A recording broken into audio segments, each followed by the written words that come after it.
All right. Good evening, everybody. Thank you so much for joining us. I am your host, Sherman Hardy, bring you the latest developments in our community. I am joined by my co-host today, Derek Holmesley, and later on, our co-host, Tanya Wakefield, and also Donna Goodman will be joining us. Tonight, we will be joined by Patrick Gonzalez with Gonzalez Research. He is a poster and political consultant and our correspondent. Later, we'll be joined by former Councilman Derek Leon Davis to discuss the new Citizens Development Bill. So sit back, stay engaged, because we have a full packed show tonight. All right, so today I'm going to be filling you in on the 2024 elections, and I'm going to play a quick video just momentarily. But over the weekend, I went out and I had been talking to voters and doing exit polls to get an understanding of what constituents feel and also determine who will be our lucky winner for this upcoming election. I'll just go ahead and play a clip exactly about for the constituents one moment. What motivated you to come out and vote in the special election? I think it's always important to cast your vote, let your voice be heard. Because if you don't, you can't say anything about what's going on. Well, I think in general it's very important to be involved in voting, be it at the local level, the state level, or nationally. Voting is extremely important, and it's really the hallmark of being a citizen in this country. Politics affects everything. Yes. Who did you vote for today? Am I supposed to tell you that? You don't have to. You know, it's up to you. Ivy. Ivy. Okay. Which issue was a deciding factor in your vote today? Economic development or public safety?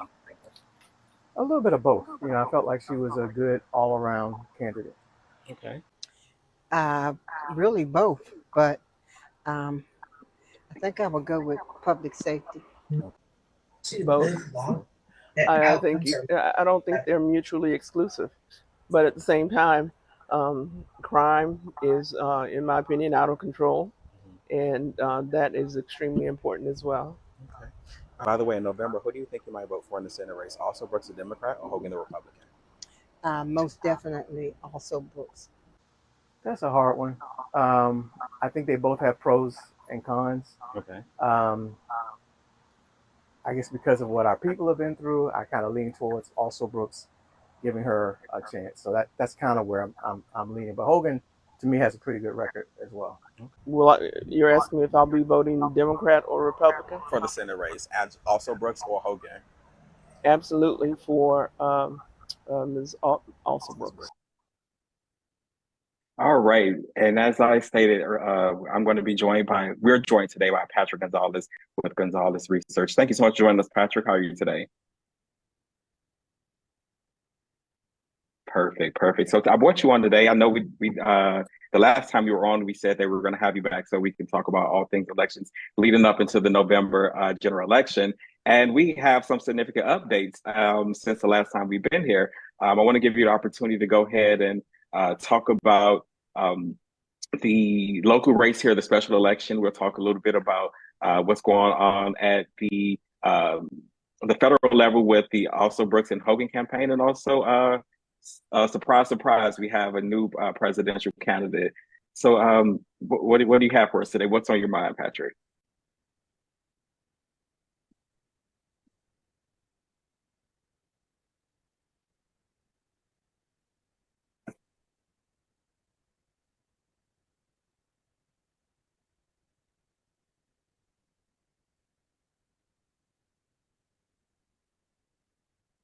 how they feel. I'm sorry.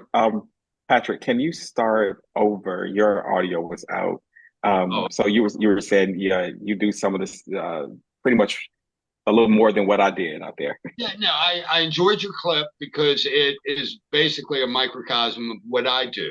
And when I poll 800 Maryland voters, I talk to them, ask them how they feel about issues, and I ask them who they're going to vote for in various elections.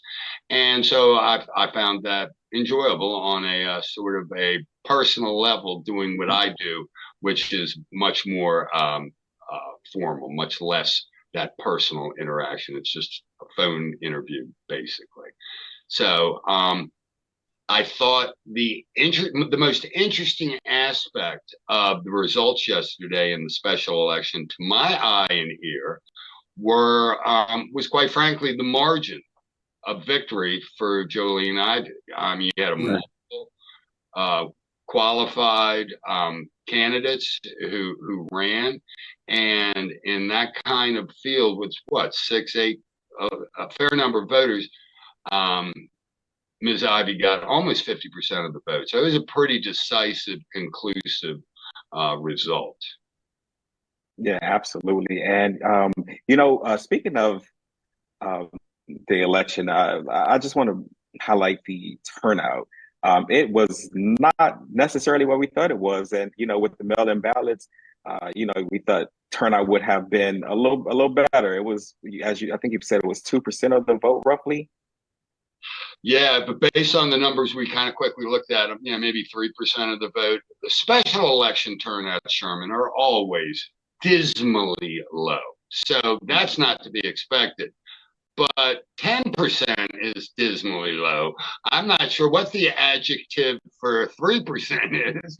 But that's, a lot of people, it's the time, it's August. A lot of people away on vacation in the summer. That contributes to it. But the bottom line is, I am a very fair person. And the way I look at it, there was an election.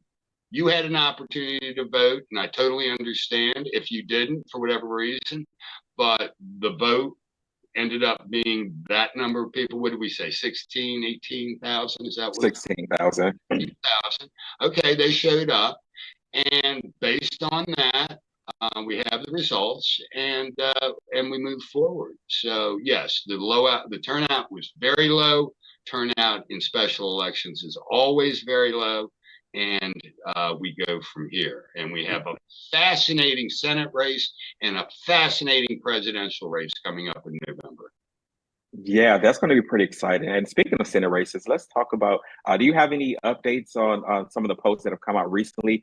I believe the Hogan team released a poll, and also there are some other, I guess most of them are internal polls right now between the two camps.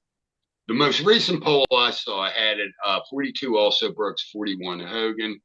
I saw also 48 also Brooks, 40 Hogan. So, I guess now, the only poll ultimately that I care about is one that I do. And this is what I've been doing for 40 years. No offense against anybody else, but I trust my judgment. That's right. You trust your ingredients. Better ingredients, better pizza. And right after the Democratic convention ends on the 22nd, I'm going to begin a statewide poll. And right after Labor Day, I will be releasing the results of the Senate race here in Maryland. Oh, wow. We would definitely love to have your insight on that once you complete it and you're able to release some of that information. So what do you think the Kamala bump is going to bring in? And that ties us into it, very intricately because, again, we didn't think we were going to have this lineup. We thought it was going to be between President Trump and President Biden, those two going at it. But with his, decision to no longer run and to pass that torch on to Kamala, how do you think that changes things for the also Brooks race, to give them a bump, and also, give me your thoughts on the presidential race as well? Yeah, sure. Well, I just think what's occurred over the last several months with Vice President Harris now going to be the Democratic nominee has infused a lot of energy and enthusiasm into the election, not just here in Maryland, but across the country.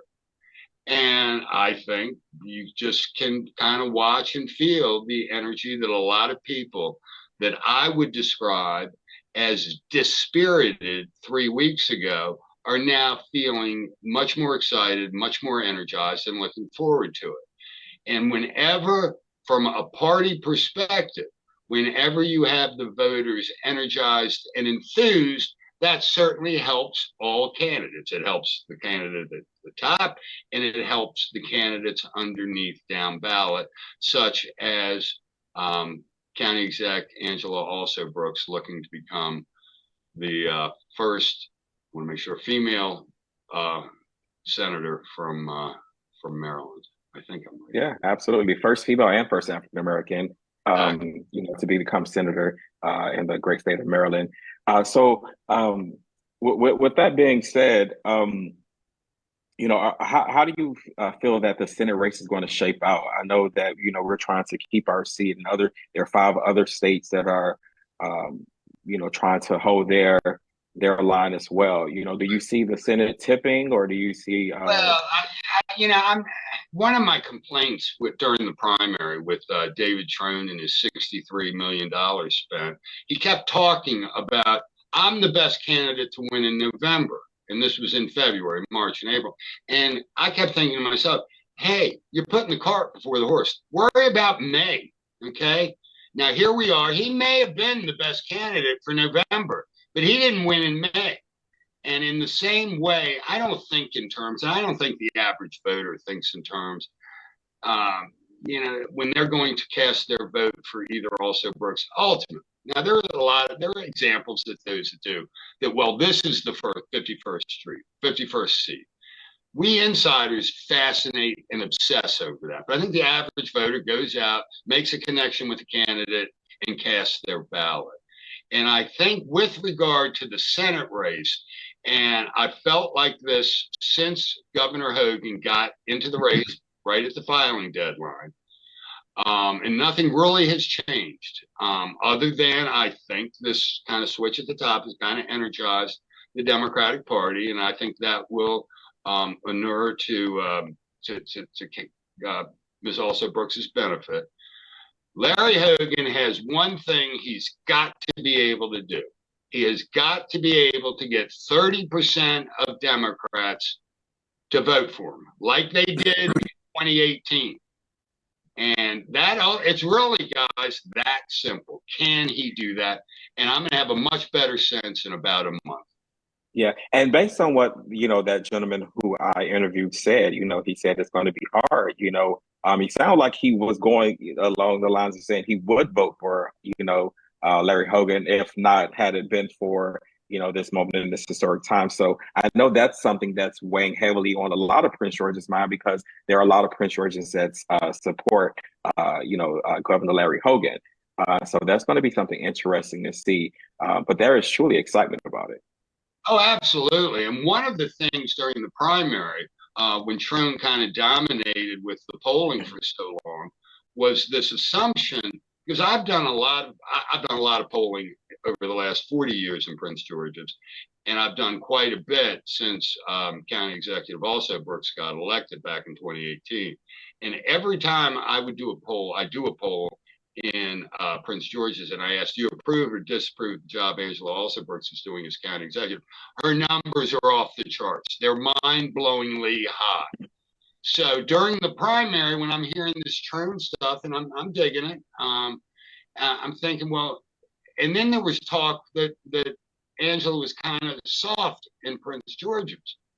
And I'm thinking, well, what didn't jive? And then ultimately, I think as we see it played out, correct me if I'm wrong, gentlemen, but did not Angela get about 75% of the vote on election day in Prince George's? Yeah, it was up there, and I can verify that. By looking at the Board of Election results as well. But yeah, she had a large swath of that vote. Yeah, and so here we go. I still come back, and I don't want to oversimplify it, but it really comes down to one thing. Can former Governor Hogan get about 1 in 3 Democrats to pull his lever? If not, it's going to be almost impossible for him to win the election. Can I interject real quick? And some people may get upset or have a difference of opinion with me on this, but as voters, I think we should get away from voting because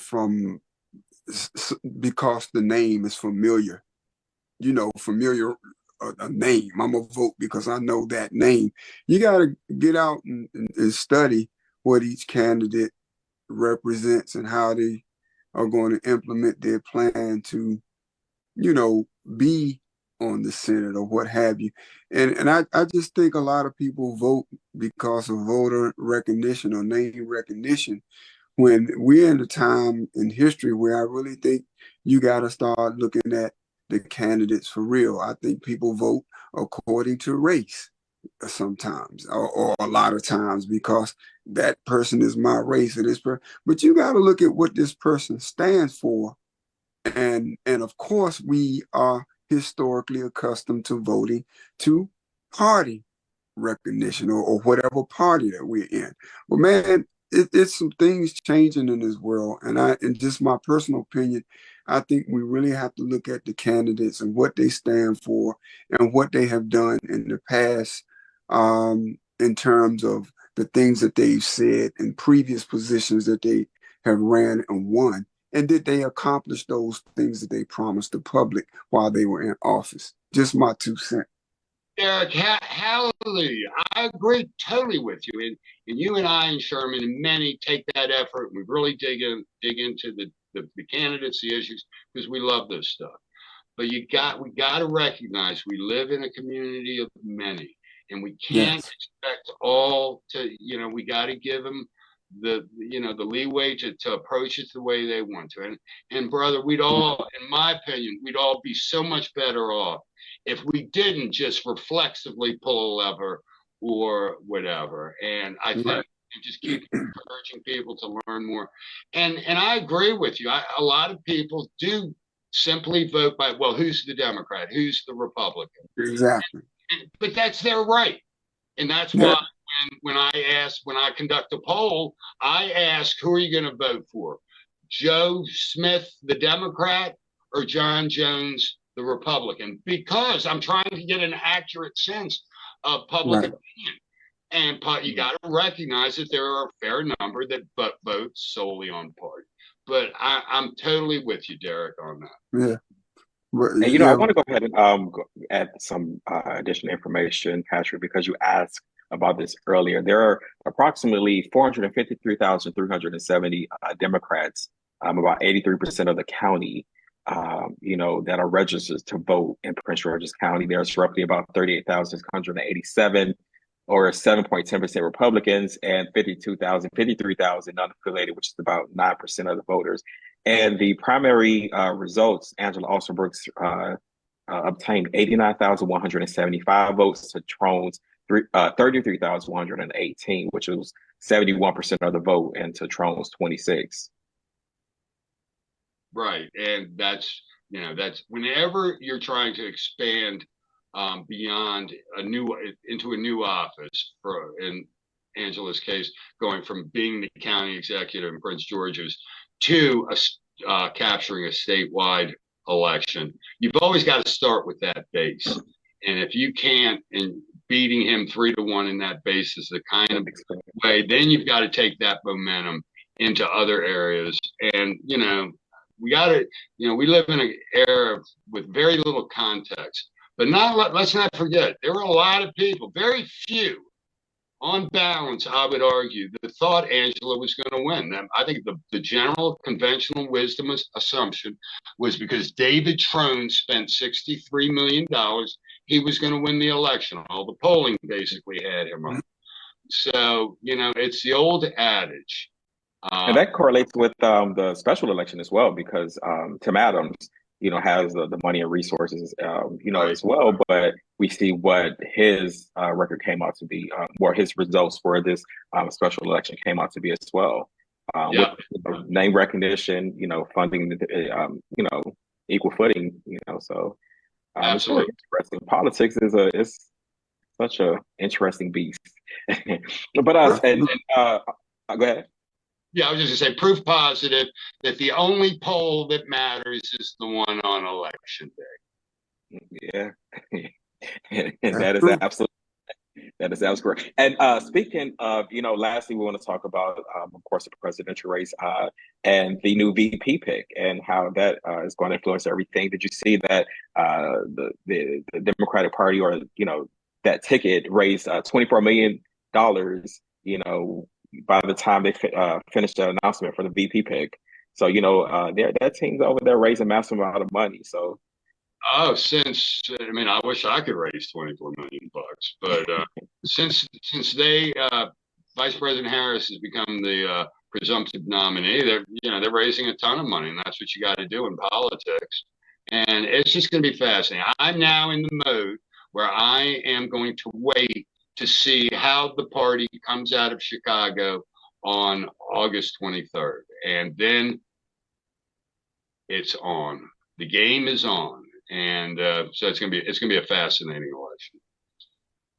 Yeah, it's exciting, and I'm enjoying the punches so far that I'm seeing. They're smart jabs, and they're on time. So I appreciate that. I hope there's going to be a debate. We'll see if there will be a debate. I don't. Don't get caught up in that crap. There's going to be a debate. All the silliness now. Don't ignore that. There's going to be a debate, if not two or three. So we're going to be just fine with that. So. Awesome. Were there any last words before you cut out? No, I mean, as the last time, guys, I have a terribly wonderful time being here on air with you. I am going to make a prediction, though. I am going, okay, and I know it's early, but, I got some inside information. I am going to predict that Vice President Harris and presidential nominee Harris and Vice Presidential nominee Walz are going to win Maryland. That's my prediction. Okay. I think you're right. I think so too. I think so too. You agree with me, Derek? I do. I think you're right. Yeah, by a good margin. Yes. By a good margin. Well, thank you so much for joining us, Patrick. I truly appreciate you and your candor. It's always a pleasure, and we'll see you back soon. Looking forward to your next poll. I'll be on if you want me right after the poll's released in September. Absolutely. Hey, maybe we'll play some Marvin Gaye for you, Patrick. Yes. And Facebook, don't kick us off. All right, Patrick, enjoy the rest of the day. Thank you so much. Thank you so Take much. care, man. All right. It's always a delight. And so let's get back to the rest of our show, everybody. Tonight, we have a few more developments that we're going to bring to you. Most importantly, Derek has some information that he wants to provide about the transportation issues in the school. So I'll go ahead and pass that mic over to you now, Derek. Go ahead and take it away. Oh, thank you, Sherman. Good afternoon, everyone. Last podcast, I spoke about my concerns for the community, the parents, and the students as it pertains to the superintendent of schools and the transportation department making some vast and needed changes to improve transportation for students this year. Well, unfortunately, some of the things that should be happening to do that, from my professional opinion, running a system that large, probably hasn't happened the way that they're trying to couch it on TV and on the news. So some new information, the new system called Synergy that is replacing the old system, School Max, should link or talk to, and y'all forgive me if I'm not using the correct lingo in terms of IT terms and computer terms, but transportation uses a routing system called TransFinder. It has to link with the new system Synergy, and that also, the two systems should also talk to the payroll system, which is Oracle. From what I'm hearing, all of that is compromised. Historically, we usually did what was called a download from School Max, which is now going to be Synergy, into the routing system, so that, and we would do that by July 1, so that we would have a snapshot of the students that needed to be transported to their particular schools from whatever addresses or whatever communities. That would usually happen through School Max and the routing system on July 1. This year, they did not attempt to have that process occur until July 22nd, which you're already 3 weeks behind at that point in routing for your next school year. And I understand that the systems did not talk as they were supposed to talk, and the students that were supposed to be downloaded for this year's information did not go well. So now they're going to use, from what I was told, a template of last school year's information of students who need bus services this year, which is ludicrous in my professional opinion. We historically transport over 85,000 school children a year, and this system, what I was told, could only manage to download 4,000 students. Now, the problem with that is that you have students who have matriculated from elementary school to middle school to high school, and those who are in high school have matriculated into the workforce or to go on into college. So to use a template from last year's transportation for this year's transportation, which will start in August, will not be accurate information. So how will that affect everything? On August 14th and 15th, they're supposed to be doing what is called the dry runs. And that is when the drivers go out in the public and drive the actual runs that they bid on bid day to denote what route they're going to drive for the school year. And they see if those route veers according to what TransFinder, the routing system, has given them in a route to see how those routes are running. With the improper information and the information not downloading into this synergy into this routing system, I just really don't see how the drivers are going to have accurate information on the kids and the bus stops that they're going to need to be picking up.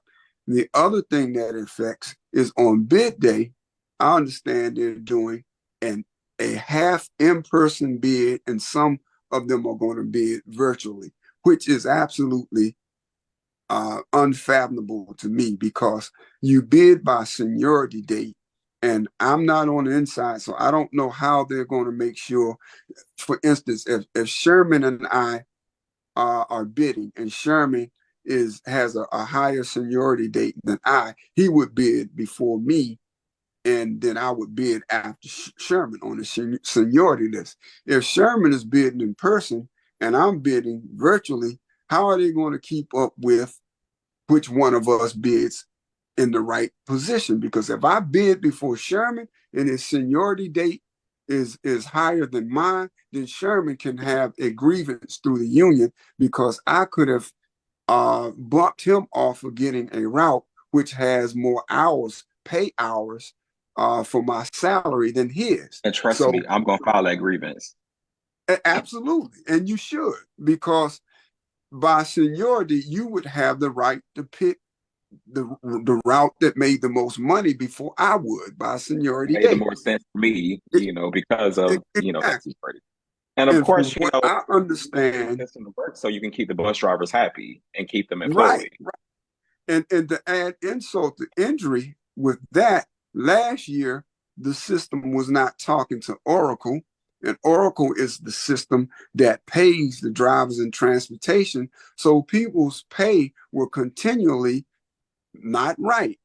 And the young lady that used to be the payroll clerk over transportation for years and years and years gave notice when she was getting tired and was going to retire that you guys need to let me train somebody, because transportation's payroll is a different animal. It is a different beast.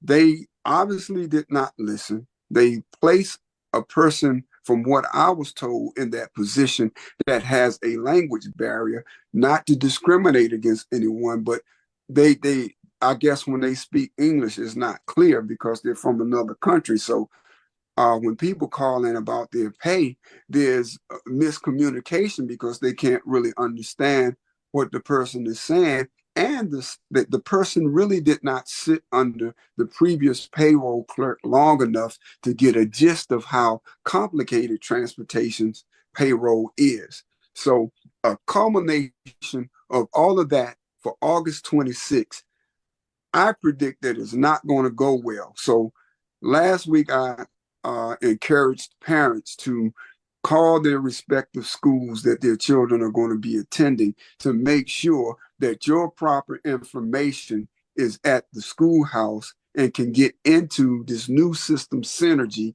to make sure that you give yourself the best chances for your child to be riding on the bus. But I'm telling you, it's going to be a frustrating process because they are already behind the 8 ball and they don't have the proper information that they need. And you have individuals who have historic background working in transportation, trying to tell the director of transportation, trying to tell the chief of supporting services that this stuff is not going to work. And it would behoove them to let Mr. Millard House know this, because as the superintendent of schools, if you have a heinous open due to your transportation, you have a heinous school opening, that can mean a lot of trouble for a lot of people in their positions, inclusive of the school CEO or superintendent. So that's my report this week on transportation. I will try to keep the public and the students updated through our podcast, but professionally, in my opinion, it's just not looking good for the school open. Wow, that's a lot of information to take in, and I hope the parents are going to be ready for that because school is opening, pretty soon. Yeah. It's just around the corner. And with government agencies, opening back and toning down some of the teleworking and parents having to report back to work Right. in the flesh, it's going to Especially be in the DC difficult. area. Yeah, they're going to really depend on the transportation system to get their students to school. They're not going to be able to, leave home and take them to school and then come back. And that's a big deal for special education schools and the non-public schools, because these children definitely depend on the bus drivers and the attendants getting there on time. And other things, Sherman, I wanted to speak very clearly about the tiering of the buses and the bell times. They dropped Prince George's County Public Schools down to three tiers this year. And I don't know how many bell times, but last year they had about 12 tiers and about 33 bell times, which for a school system this large, that is probably the most and the proper scenario for it. But to drop it down to 3 tiers and to change the bell times, you're going to have high schools and elementary schools on the same bus route starting at the same bell time, which means you cannot be in 2 places at one time. So how are you going to get elementary school kids to school at the same time you got the high school starting on this bus route, on the same bus route? The tiering is off. A 3-tier system is for a school system like Calvert County or maybe Stafford out in Virginia, school systems that only have only transporting like 15,000 children with 500 buses. Prince George's County has over 85,000 students. And at the time I was the director, we had 1,396 buses on the road.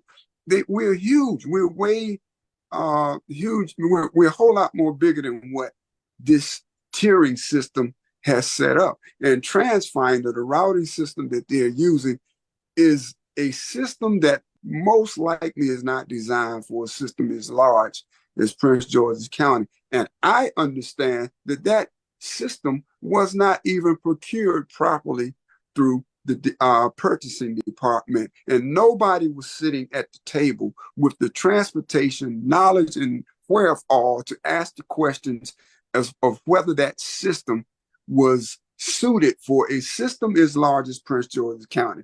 And that's a shame. You don't buy a routing system not knowing that it can accommodate your system.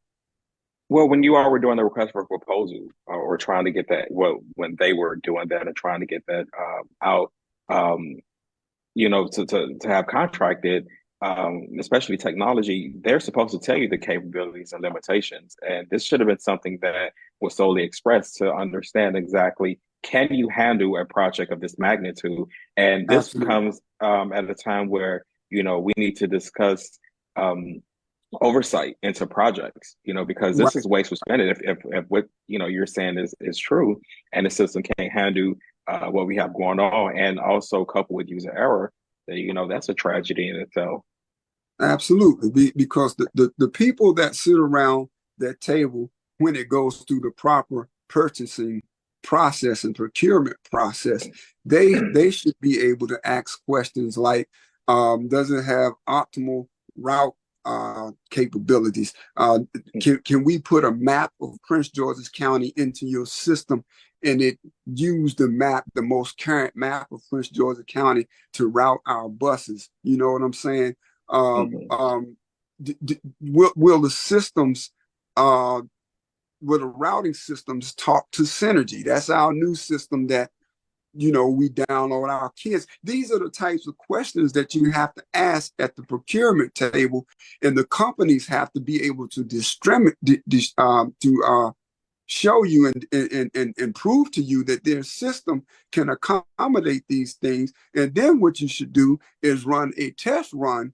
Once they say that they can do this, you extrapolate all the information into these systems and run it and see if the IT and the software of those systems mesh. If they don't, then either you have the company write a software that makes the systems handshake, or you go and look for another routing system that meshes with these other systems. So if I were there, I would have made a call to the transportation director in Miami-Dade, because that system is our size or larger, or I would have called the transportation director in Montgomery County, or I would have called the transportation director in New York State. I mean, you got to call surrounding areas that have the same type of system that you have and ask them how whatever system they're using is it working for you, if it's as large as Prince George's County is. And maybe that would be the system that you would call those people and have them come in and have a discussion with them. And then you got to put this stuff out in a bidding process. I understand that this was done all under the table again, which leads to the question, was there some kickbacks or somebody paid something under the table to procure a system that you don't even know can function a system as large as Prince George's County? Well, perhaps the ethics person here in the county needs to do an audit of this new system to make sure that everything was copacetic. And which brings me to my report tonight. I'll go ahead and talk about that since it ties us into it. A recent audit report has uncovered troubling findings within the Department of Public Works and Transportation, raising significant concerns of our taxpayers. Of the major revelations, the audit discovered the use of change order process to extend contracts after their expiration without competitive solicitation. In one instance alone, the practice resulted in over $1 million in additional costs, such non-competitive practices suggest a lack of fiscal responsibility and oversight with our taxpayer dollars, and leaving us to foot that bill. The audit also highlighted overpayments, including $22,200 in retainage fees to a contractor. That financial mismanagement signifies wasted funds that could have benefited community service and other projects otherwise. Now, I will say that the response from the department said, that they were able to recoup those funds, but the auditor did not note that. And the follow-up to this report. What's equally concerning is the failure to maintain updated delegated authority documentation that limits the procurement authority of the Department of Public Works and Transportation. That lapse in oversight could lead to unauthorized or improper use of funds. And adding to the list of issues is the department's failure to secure adequate bonding. Now, not having that adequate bonding coverage will increase contract values, placing the public funds at risk. And I have a problem with that because, I wanted to get a caterer for my 40th birthday party that's coming up. And in order to use the Parks and Recs facilities, this particular one, I had to get a caterer. Where in order to, for the caterer to service me, they have to be bonded. So now you're holding these people to a higher rate than you were doing your contracts in the government. And these are business owners in our county who are seeking to, to work here and do other things. But that's something we'll talk about later. Without proper bonding, taxpayers, could find themselves covering the costs for incomplete or substandard work. The audit further revealed a lack of proper approvals from the Administrative Review Committee for several change orders that were processed. There is a significant failure to comply with county regulations regarding minority business enterprise subcontracting goals. And that's where we try to, of course, get more minority-owned businesses to participate with government contracts here in our county. As the former Councilman Mel Franklin always complained about there not being enough minority business in our county, employed by the county. So this was all in part to it. The department did not maintain the required report and failed to obtain necessary waivers from the purchasing agents. They disregarded regulations meant to ensure fair participation in minority businesses. The inadequate documentation, such as the master resurfacing report, hinders verification that work is completed according to contract terms. That can lead to undetected fraud, poor quality work, ultimately increasing the cost to the taxpayers. And as we see, we look at roads all the time, and we're always trying to determine exactly what's going on. I live, not far from the firehouse here in Clinton, and I've seen that road resurfaced and repaved multitude of times. And right now they've redone it, and it looks a lot better. But what I will say is, for the longest, there was one little spot that had a little indentation of it. I don't know if what happened, but for the longest, they were patch it and it would come right back. But I have a feeling, a sneaking suspicion that this is the only instance of this happening in the county. The audit report criticizes the department for failing to disclose estimated bid quantities, leading to 2 change orders and contract modifications costing $2 million more than the original contract value. Again, lack of transparency and poor planning results in higher expenses for Prince George's County residents for the same scope of work. And lastly, the department exceeded contractual limitations on change order values, resulting in an additional payment of approximately $1.2 million. Such violations of contractual terms that erodes the public trust. And it shows clear example of misuse and management of public funds. And I have to say, for the community, these findings affirm what we have already been thinking, and it signifies systemic issues within not only the Department of Public Works and Transportation for poor oversight, lack of transparency, potential misuse of taxpayer funds, but it translates to higher taxes, reduced quality of public services, and diminished trust in local government. And let me just say, residents are already exclaiming their disdain for more taxes because they believe their government is fiscally irresponsible. And they believe their government is out here spending money and doing things that is not coinciding with what we are asking them to do. And they're right. This report shows that over time, over a period of years, we have not had any oversight or done the things that we need to do. Now, I hope that this changes now that we have gotten this new merging of Central Services for Finances. They have a procurement office, and we'll see what goes on there. Derek, do you have anything to say about that? And also, Derek Davis is joining us. I'm going to go get him on as well. All I have to say is that, real quick, is that the documentation doesn't lie. And we keep bringing the public numbers, and we keep exposing the people that we have to vote for these situations not to occur. So you people, community, you have to be intelligent when you're out here voting. You got to really look at the people who are running at positions and look what they've done in their previous positions. Stop voting according to color and familiarity to names, and vote based upon a person's track record and what they have been able to say that they are going to do in their position. Because I mean, these kind of reports are not good to hear as a person that's paying taxes.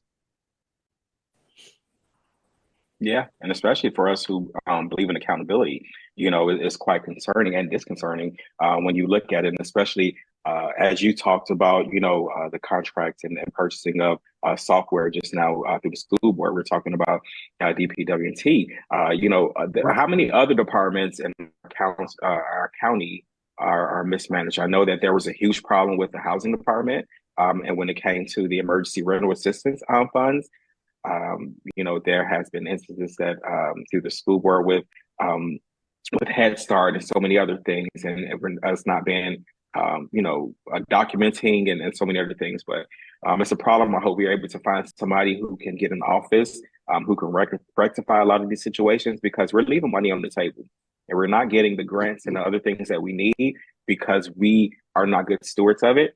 And again, we don't, want to have the government looking down on us and, while we are mismanaging funds, it would look terrible on the county. And tonight, we have former Councilman Derek Leon Davis. Thank you so much for joining us, sir. It's a pleasure to see you. How are you? Gentlemen, looks like I stumbled into the third row of a pulpit in a church. Hopefully you had your hand up. Yeah, in the back. Hey, in the back, I say. I don't want to belabor points. I'm not here to do that. I am always a very foundational person from my approach to things. I try very hard to be consistent with regard to what I do and how I do it. I try to make sure that I understand what I'm doing before I do it, and that's always been my approach to public life. But what you were just talking about with regard to audits, they are very important to processes that I believe many people might not understand. Let's say it that way. There's a lot of stuff that people don't understand. Right. I often would say in my own back of my mind when I was a council member, people will come to your job and berate you about things they don't know anything about. I wonder what would happen if I came to their job and berated them about the things I actually do know about. And that's a very, very tricky reality when you are an elected official. And so, it's just a very difficult thing. A couple of things that I heard you mention on accident, and that was with regard to the school system and audits. When I first got elected in 2011, I had already extensively door knocked my district in 2010 when I lost the election, the primary election in 2010. And one of the issues that people talked about was schools and the ineffectiveness statistically, I think, is what I really heard. And that's me processing information with regard to our schools. Everybody loves their school, right? They love their school, but their school's not producing, so they don't love their school, right? It's kind of this strange dichotomy. And essentially, when I first got elected in 2011, after losing in 2010 and elected in 2011, one of the first things I began to pursue was what I called the performance audit of the school system. And the reason that it was very purposeful how I approached it. Performance audit of the school system is because the county council does not have final authority over the school system's budget, does not have line item control over the school system's budget. It actually has what's called categorical control over the school system's budget. And the school system's budget has several categories, somewhere between 13 and 15 categories that they operate in, and the county council moves money between those categories to make things happen. For instance, transportation versus personnel, or what might be called human resources, or administration versus curriculum, things like that. And that's where the county council actually makes its impact. But because the school system's budget was so large, the reality of the movement between those categories is significant. There's several other rules, state laws and things like that. But what it comes down to is an interface, a way to make sure that essentially the taxpayer's dollar is being used to get the maximum amount of efficiency. Because no one believes believes that the taxpayer's dollar in Prince George's County is being used to get the maximum amount of efficiency. Regular, everyday citizens feel like they are overtaxed and under provided for. That is the feeling. That is the sentiment. If I wasn't a county council member, and if I wasn't someone who had been involved in politics and professionally in education for decades prior to being an elected official, I might have prescribed to the theory of people who might not have had as much information as I had. But what I understood was I needed a medium so that we could communicate. That was why it was important to approach it from the perspective of a performance audit, where we can make sure we understood bang for buck, not a widget audit. Did you spend $1 here and $1 there, $1 here and $10 there, $5 here and $5? No. Did you spend the entire $100 million that I gave you to do what was necessary to raise test scores or ensure that children were whole students and got a better effort? See, an equal effort is good, but a better effort than the money you commit is really what people want. That's bang for buck, right? Very difficult reality. You have to get compliant. You have not just compliance, but you have to get concurrence from bodies, the governing body, which is the county executive and the county council working together, and the school board. And at a time when that was a very challenging, at minimum, situation.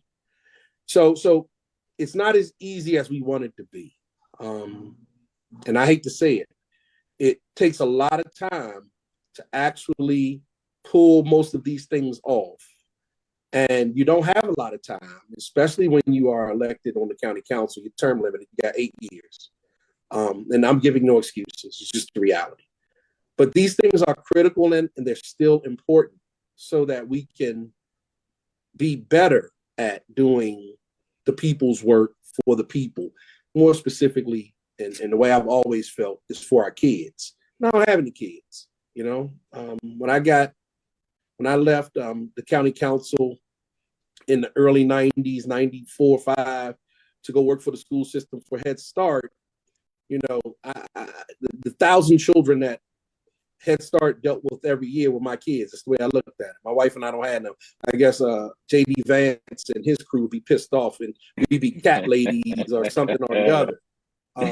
But, you know, I was raised in a community where every matriarch and every patriarch had the right to deal with me as I walked up and down Wilburn, Cecil Bed, Corey Avenue. Absolutely. And if Derek Leon Davis was out of line at all, any of them could check Derek Leon Davis and would call Derek Leon Davis's parents. So that's how I grew up. And it's no apology. And I often tell people, you know, when I was elected to govern. And I was doing that for my elders and for kids. It wasn't about y'all. Straight up, just tell you straight up, you taxpayers, it wasn't about y'all for real. It was about my elders and my children, because those are the folks who needed it. And that was the approach. So we're not doing everything we need to do the way we need to do it right now. And everything that you guys are talking about is critical. And I'm glad I could carve out a few minutes just to, you know, join the chat. And hopefully, now that I'm not elected and not under the pressure to attempt to say things politically correctly all the time, I can say what the hell I want. Oops. He dropped the F-bomb. It is what it is. Sometimes they have to be dropped. It is what it is, my friends. It is what it is. Yep. And especially when you're under the thumb all the time, you're so fearful and watchful of everything you have to say. You know, when you're able to freely just, you know, drop it and let it fall where it may, you know, it's a beautiful thing. Tonight you wanted to talk to us about this Citizens Development Bill. Okay. I understand that there's something that that's coming up, and you wanted to share some thoughts on that. Tanya? On the citizen. Oh no, I wanted Derek to share some because of your comments Oh, that you had okay. posted, so that people would understand. Because I was leery of what I saw, so I wanted So, your expertise. so what did I say? Sherman, Sherman, you have to appreciate this. It was definitely straight no chaser, but I don't know if I was playing the chord changes or if I was just playing the solo. So No, well, they were. You were telling us that the folks didn't understand what they were asking about for these changes to be made. Let me try to find that. Tanya, while I play in my mind what I think might have been saying, if you find it, you can probably put me back online.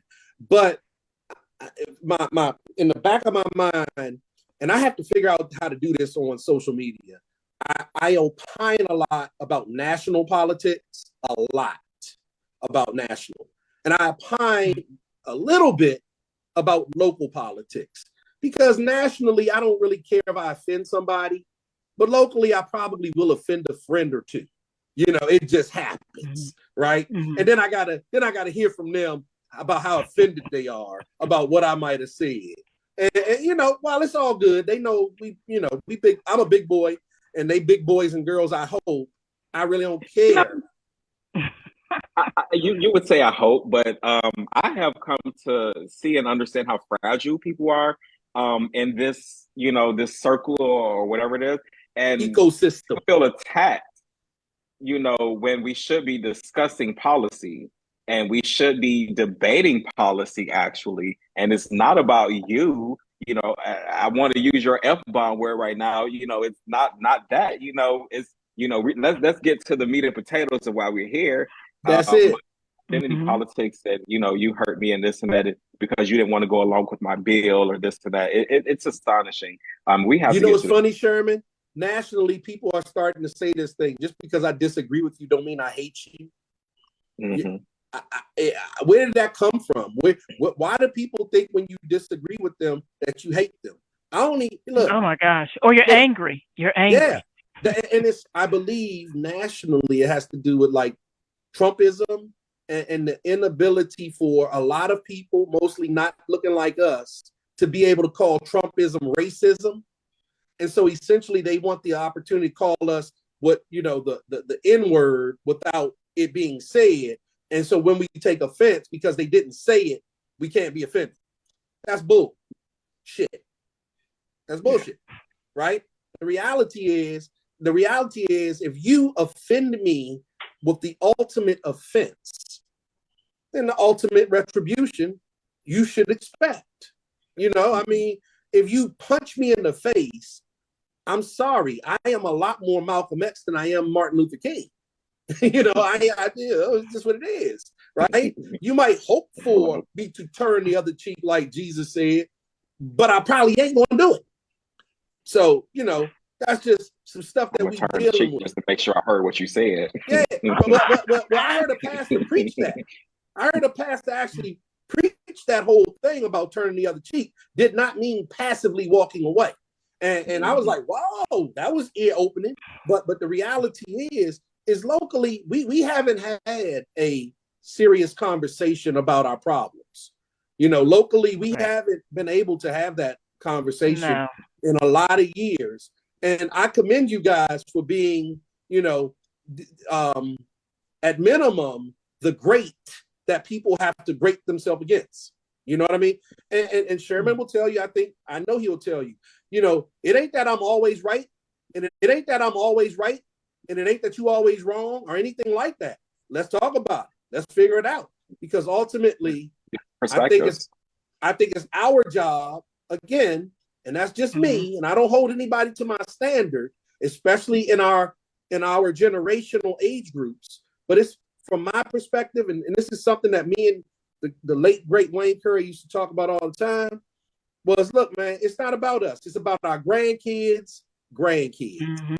That's what it's about. Yeah. And you know what? Right. And this is a good segue to what I want to talk about tonight. Or we talked about the election a little earlier, but I ain't trying to piss nobody off. But if you know me, you know I speak the truth. I'm sorry. So recently, there was someone who went and spoke at the council about the special election. I just want to play the clip. Okay. Thank you. The Mel Franklin debacle, betrayal, will have rippling effects we're only now beginning to see. He's left us with a costly legacy. We have to pay for his prosecution and incarceration, if it comes to that, for a costly special election that is 4 weeks from today. And then we have work to do to undo some very misguided changes to our zoning and development laws. Mr. Franklin's legacy and his actions demonstrate the need for campaign finance and election law reform. I'm Dan Smith from Cheverly, an appointed member, unpaid, on the Fair Election Fund Commission. 6 weeks ago, our request to keep $400,000 in the county budget for election reform was flatly rejected by council leadership, who stated there were far more urgent budget needs. With that, reform promised to the people of this county in 2018 that was to occur in 2026 elections is pushed back to 2030, if at all. Mel Franklin saddled us with a $3 million special election to fill a seat he created in order to continue his service to the county beyond 8 years. What I don't understand is what service it is to the county or taxpayers for my District 5 council member to run for that at-large seat. She could remain here and have the same vote. A vote is a vote. And if she wins, we're on the hook for a District 5 special election, a primary and a general that will cost maybe $800,000, maybe $1 million, unbudgeted. 2 times the amount cut from the Fair Election Fund. Everyone here knows there was no public groundswell in 2018 to create at-large districts. There was a backroom deal slickly sold on false promises, now costing $1.5 million each seat per year. For what benefit, I ask? These positions should be abolished. I will vote for the at-large candidate who promises to abolish the at-large seats and who will lead campaign finance reforms, including funding the Fair Election Fund, changing our succession laws from a 2-stage primary and general, maybe to a single ranked choice voting election. Maybe you could take that action this fall to happen before these special elections occur, saving us a lot of money. Finally, this special election chaos will continue if the county executive becomes U.S. Senator. If she remains in her office here until sworn in as senator, this body chooses her successor for the remainder of the 2-year term. If that person is an at-large member, we'll have another special election to fill that seat, to the tune of $6 million more. But if the county executive gives us a gift of an election to choose her replacement, that extra special election to fill that at-large seat may not even be necessary. The 10 people before us here, you and the county executive, have the power to save us, the taxpayers, up to $9 million in election costs by ostensibly staying put in your current seats and by giving us an open election to replace the county election. Your time is up, Mr. Smith. When she becomes senator. And it's wonderful to hear you bring up. No, I don't know what it is, but we do not do that. The Fair Election Fund campaign from 2018. Mr. Smith, yes, you were done. And you and I did speak about just this at church on Sunday, where I told you that we were looking at the ranked choice voting. So thank you for bringing it up. No, I didn't hear that from anyone until this very moment. Oh, but in fact, I think that would be admirable, but it's certainly not enough. But your time is up. Thank you so much. And I saw that you have quite a few words to say, DOD, and we'll get to that. But the reason I brought this up is because, and I don't necessarily agree with all the comments that were made. I do believe in some parts of it. You know, it's his opinion. I don't. His opinion, right? And we should be able to, go along with that. But what I do agree with is the wasteful spending that we're about to do with another special election, for having someone do a lateral cross move when they have the power of the chair. But go ahead, Derek. Sure. Derek Holmesley or me? You go ahead. I'm sorry. DOD. So I'm sorry. While Tanya, because I don't want to move too far away from where Tanya was, but this is critical No problem. because it just happened. And Mr. Smith's entitled to his opinion, and there were so many opinions imbued in his conversation that I thought he was actually running for office. Because oftentimes people articulate opinions that they have in wells like the council, because you get an opportunity 3 minutes to articulate your opinion. And I think we should hear their opinion. But it was rich. It was just rich. First of all, special elections are the law of the land. They are the chartered law of Prince George's County. The chartered law. That means that the voters, by preponderance, voted at this point, hundreds of thousands, let's say that, to say that this is how we operate. And there are ways to change the charter. You can change the charter with a referendum. You can change the charter. You can change the charter with a state law. It's ways to do that. And if we want to change the charter, we should work on changing the charter. Currently, the charter says that if a council member leaves office in the first 3 years of service, we run a special election. If they leave office in the last year of service, then the county council appoints that member. Now, differently, for the county executive, the charter says if the county executive leaves after the second year, that precipitates a council appointment. If that county executive leaves before the second year, then that precipitates a special election. Special elections countywide cost about $1 million. I believe this one cost us $1.3 million that was conducted. 1.3 million to conduct a countywide election for the at-large seat. I believe the one prior to that was the District 8 Council. And I believe that cost us in the ballpark of $800,000 for a district. Now, District 8 is probably about the fourth largest district in the county, with District 6 being first, District 9 being second, and District 4 being third. And so essentially, any of those districts would precipitate a special election that cost about $800,000, but a countywide will cost us about $1.3 million. Mr. Smith also advocated for what it sounded to me like was public financing for campaigns. I will say to you categorically, I am not an advocate, especially in Prince George's County, for publicly funding campaigns. That's my personal and political perspective. Why? Because we cannot afford to publicly fund someone's campaign. Our budget priorities have to begin with restoring faith in our educational system and then doubling down on the investment in our education system. We educate the second largest population of children in the state of Maryland and the most minority children in the state of Maryland. And here's the problem, gentlemen and lady, we don't do it well yet. And that's a problem, which means that we have to fix that. And what I can promise you, if you find waste, fraud, and abuse, you can find as much waste, fraud, and abuse as you want to.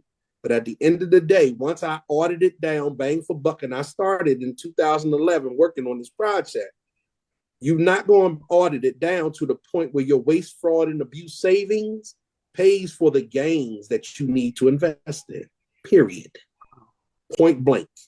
End of story. I stand on that like Denzel Washington standing on Blue Magic. You know what I mean? That's straight. I'm telling you, I've done the math. I've done the homework for years. We will not save enough money. There is waste, fraud, and abuse. Oh, no. Let me be very clear, right? And until we do a performance audit of the entire school system and make that essentially continuously how we operate, there will always be waste, fraud, and abuse. You have two bureaucracies operating, two big bureaucracies operating in separate spheres, coming together to do something annually, and essentially something's going to grind through the crack, right? So I can save some money. But I want you to always remember this. And this is the hard part people don't like to do. Go back to 1978 when we put TRIM in place and we started to divest in education. And ask yourself, did Montgomery County or Howard County start divesting in education then? No, they didn't. No. So we're far behind. So you can add up the years between 1978 and right now, and you can start to annualize how far you are behind in Prince George's County with regard to your investment in education. Facts. I'm not telling you nothing I made up. This is the fact. You can go back to the articles that start to talk about the divestment in education in 1978 when TRIM hit, right? Then you come fast forward and you can start to look at the changing demography and look at the challenges that are inherent to a changing demography in Prince George's County. We like to call it, when we became the most affluent African-American community in the world, and this, that, and the other, right? That's what we did, right? That was 1990 census, right? 1978 to 1990 census, when we found out what we were, had become, and what we are, right? Look at how education works. And you tell me the difference between educating white children and minority children. It's documented across the world. Tell me about what happens in India and China. It's documented across the world. Don't sit here and trip. This is the reality of what we have. What we have is a big challenge and not a lot of commitment to deal with it, because it's easier to ignore it.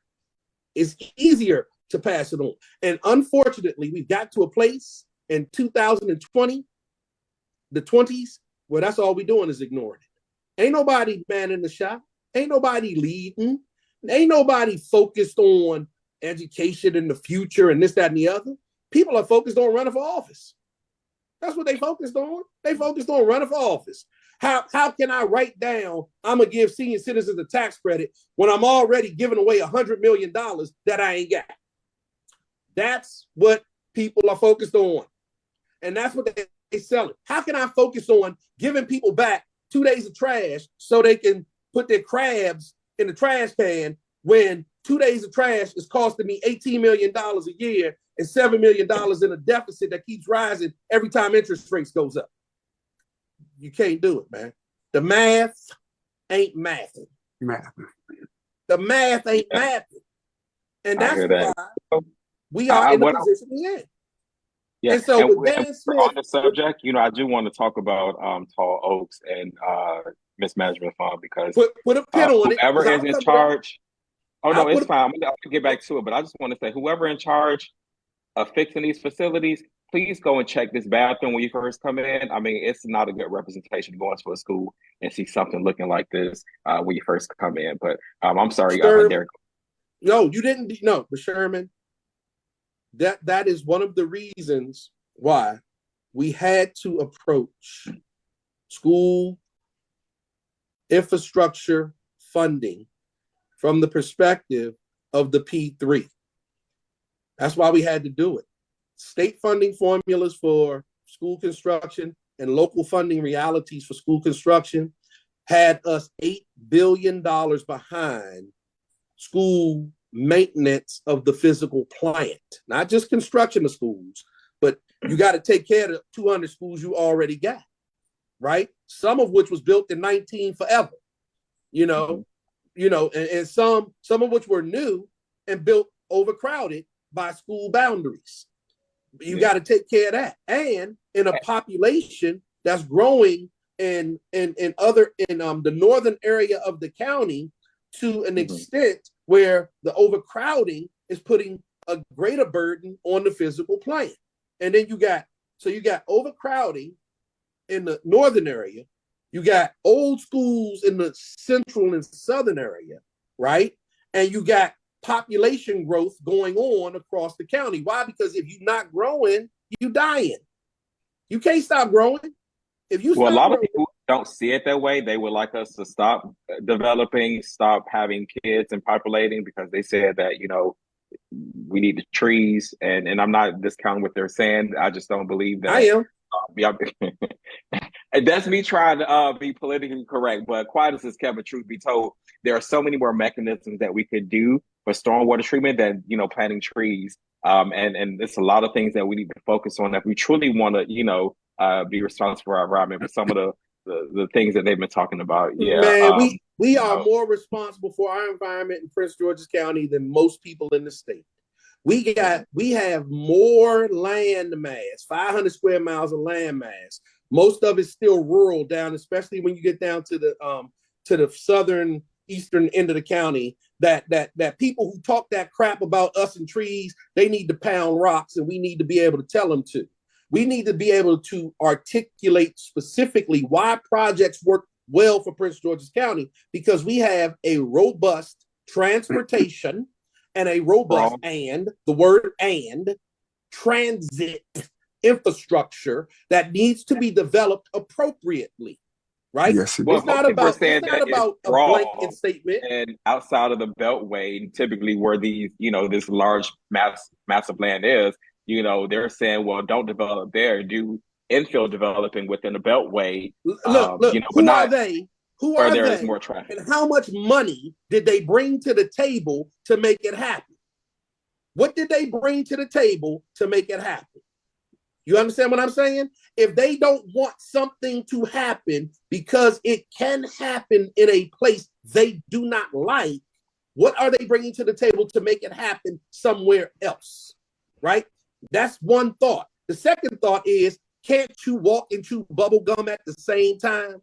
You can do both things. I can develop at transit stations. I can develop at transportation hubs. I can utilize all of those resources. And if in fact I understand my resources as the local government, I know how to incentivize. I know how to invest. I know how to create opportunities that multiply the reality. Sometimes you multiply the reality by 2. Sometimes you multiply the reality by 1.001. But ultimately, a multiple of your reality of your investment creates a tax base that increases, whether it's residential or commercial. Your tax base increases. That's the equation that people have to take in essence, right? Don't get me wrong. Yeah, there are places that should remain rural, right? But there are places where the rural reality meet the equestrian and the agrarian reality. Y'all know what I mean by that. There are places where the river could be an impetus for opportunity to increase your commercial and your residential tax base.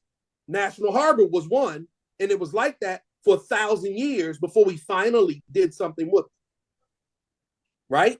And so what I say to people is, don't say no until you understand. There comes a moment when no is the right answer. There is a place where no is the right answer. The bang ain't worth the buck. That's the thing. And in Prince George's County, we've gotten away from that ideology about bang for buck, and we've bought into these absolutisms, moratoriums, rent control, all things that reduce your revenue. But we're going to buy into tax credits, all things that spend revenue. Fixing our schools costs money. Where you going to get it from? Where it's going to come from, people? That's all I want to know. Yeah, that's a really good question. And a lot of people are trying to figure out where this new revenue is going to come from, considering the fact that it's quite challenging to get a commercial tax base. The market, which presently what's happening within the commercial market, that's not, advantageous as well. I mean, for some who are looking to start, get their business going, these low prices might work, but they're not filling up as much of them are. And there's a misconception that the developers are supposed to put the businesses inside the buildings that they build, and that's not the case. There are certain and there are truths to what many people are saying, that some of the things that we allow developers, the incentives, but we have to incentivize them in some ways. I don't know if we go too far in the extreme, but in order to build, there's Sherman, give and take when it comes to that. And lately, people are complaining about everything. So give us a little insight on that as well. hey Sherman, you know where you live? Mm-hmm. I'm in downtown Derek, Clinton. Derek, we live in Prince George's County. We was born and raised up in here. Yes, sir. Prince George's County is in the DMV. Yeah. You know what the DMV stand for? DC, Maryland, and Virginia. You know what the DMV is? The richest region in the country. The DMV, right? You know what the D is in the DMV? DC, the seat of the government for the United States, the superpower of the world, right? That's where we sit. In that, we found out in the 1990 census that we were the most affluent African-American jurisdiction in the world. Charles County, with 1/10 our population, just passed us in the 2020 census, right? But do you know what that means in the DMV? Nothing. In the DMV, matter of fact, let's just start in Maryland. In Maryland, quite honestly, I've been saying this for a while, but I don't know if it means anything outside of Maryland either. Because go ahead. You're telling me that you're the most affluent African American county does what to me? What do you do with that? How does that increase your stock? I'm done. Because and then who are you comparing yourself to? I'm done. You just hit because it. if you think about Mississippi, or you think about in Tennessee and Memphis, or any other heavily populated Black communities, look at their gross income compared to ours, and the type of jobs, and that's really why we arrived there. We haven't done anything with our I want to say political capital, but our financial capital. There are people who are building Prince George's, strips and buying them, and we talk about this and how we want these restaurants, we want this and we want that, but we're not contributing to that idea and to that thought. Sherman, we talk about a lot of stuff. Part of the problem is we talk too damn much. That's part of the problem. And we listen to too many people who don't know what the hell they talking about. That's part of the problem. That's the reality of it. We listening to everybody, this, that, and the other. Oh, I don't want no this. I remember before I left the council, and I'm going to go back to your question because you actually hit it on the nose. What you said. I was on council. We don't want no more gas stations. I said, well, stop buying gas-powered cars. All these environmentalists. Ask them environmentalists who come up there and talk all this tree stuff and this, that, and the other. How many of them are already driving electric? They just talking, right? When they don't want no gas station, it's because the gas station that's in their neighborhood charge too much or is trifling. And I mean to use that word just like we use it in the Black community, trifling. You scared to pull up in it half the time. When you do pull up in it, it ain't well maintained. It's trifling. Y'all know what trifling is, right? Right? Mm-hmm. But the only way to put a trifling gas station out of business is with a gas station that ain't trifling. Because folks ain't buying electric cars yet. That's the reality. They talk that stuff, but they not doing it. So the reality is you're going to have some gas stations. I want to hear that mess. What does it mean to be the most affluent African-American community in the country? Well, it ain't mean a damn thing in 20 years. That's just the reality. It ain't meant nothing. Why? Because we ain't made it mean anything. When you all went to Vegas, did that mean anything when you went to Vegas? Well, let me say it this way. Let me tell you. I got elected in 11. The first year I went to Vegas was 12. Vegas was ignoring Prince George's County because of what transpired in 2010. We had to change how people viewed Prince George's County before they started paying attention. And once we got their attention and showed them that we weren't playing, that we were serious about business, and that we were here to do business, Every year was beneficial. Every year was. I can run down a list of things that occurred from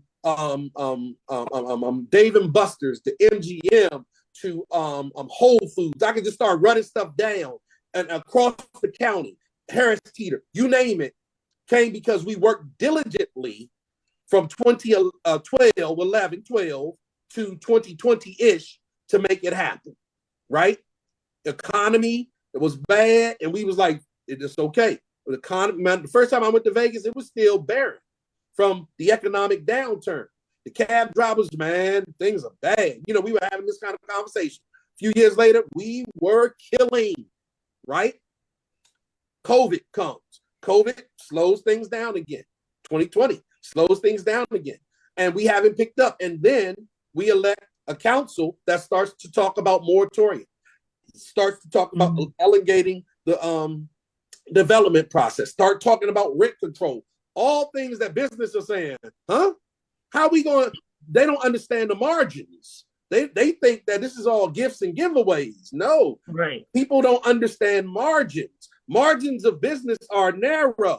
You have to play within those margins to grow business. You have to talk business talk to have businesses want to be attracted, because you live in the Washington metropolitan region, and it is as easy, matter of fact, easier for them to go to Anne Arundel, Montgomery, Howard, Charles, or somewhere else than it is for them to come to Prince George's. And guess what they will do? Go to Charles, Howard, Montgomery, Anne Arundel, Washington, D.C. Sometimes they'll go to Washington, D.C. because it might cost so much more to go, but they can make so much more to go. So we sitting here like, you know, we owning this thing. No, we're getting owned. All of our money goes out of the county. Nobody's money comes in the county. That's what happens. And then we make mistakes. We make big mistakes by saying to big corporations, the way that they said in New York to Amazon, we don't want you, Amazon, in New York, because, you know, we don't want you. You ain't hear Arlington, Virginia say that. Arlington, Virginia was like, ooh, who on here old enough to remember Arnold Horshack in Welcome Back, Carter? Ooh, ooh. They was ready to go. And they had their package together. And they had their business together. They had their incentives together. And they got the big prize, the office park. And this was before the craziness occurred. And then the craziness occurred, COVID. And guess what happened here? You know what happened during COVID, right?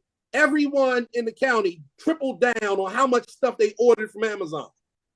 Everybody, look at the numbers, triple down. But the place that was going to deliver all of the stuff to people, right, who had tripled down, that we didn't want it. We didn't want it. Oh, we don't want another, where they called it a warehouse. That's because they were still thinking about the paradigm of 1990 to today. They wasn't thinking about perception is everything. You know, perception is everything, and the way sometimes it explains a lot in the community. Let me back that back to the people in the community. Let me back that back, Sherman. Let me back that back. Okay. Sometimes you just don't know. Sometimes you got to sit back like I do and say, let me invest. Let me understand how that's going to benefit me. Sometimes you but who was there to teach? Who was there to teach? Who was there to teach? Well, there weren't many teachers. And I don't want to, okay, I'm going to say it this way. The county council is in a very difficult position.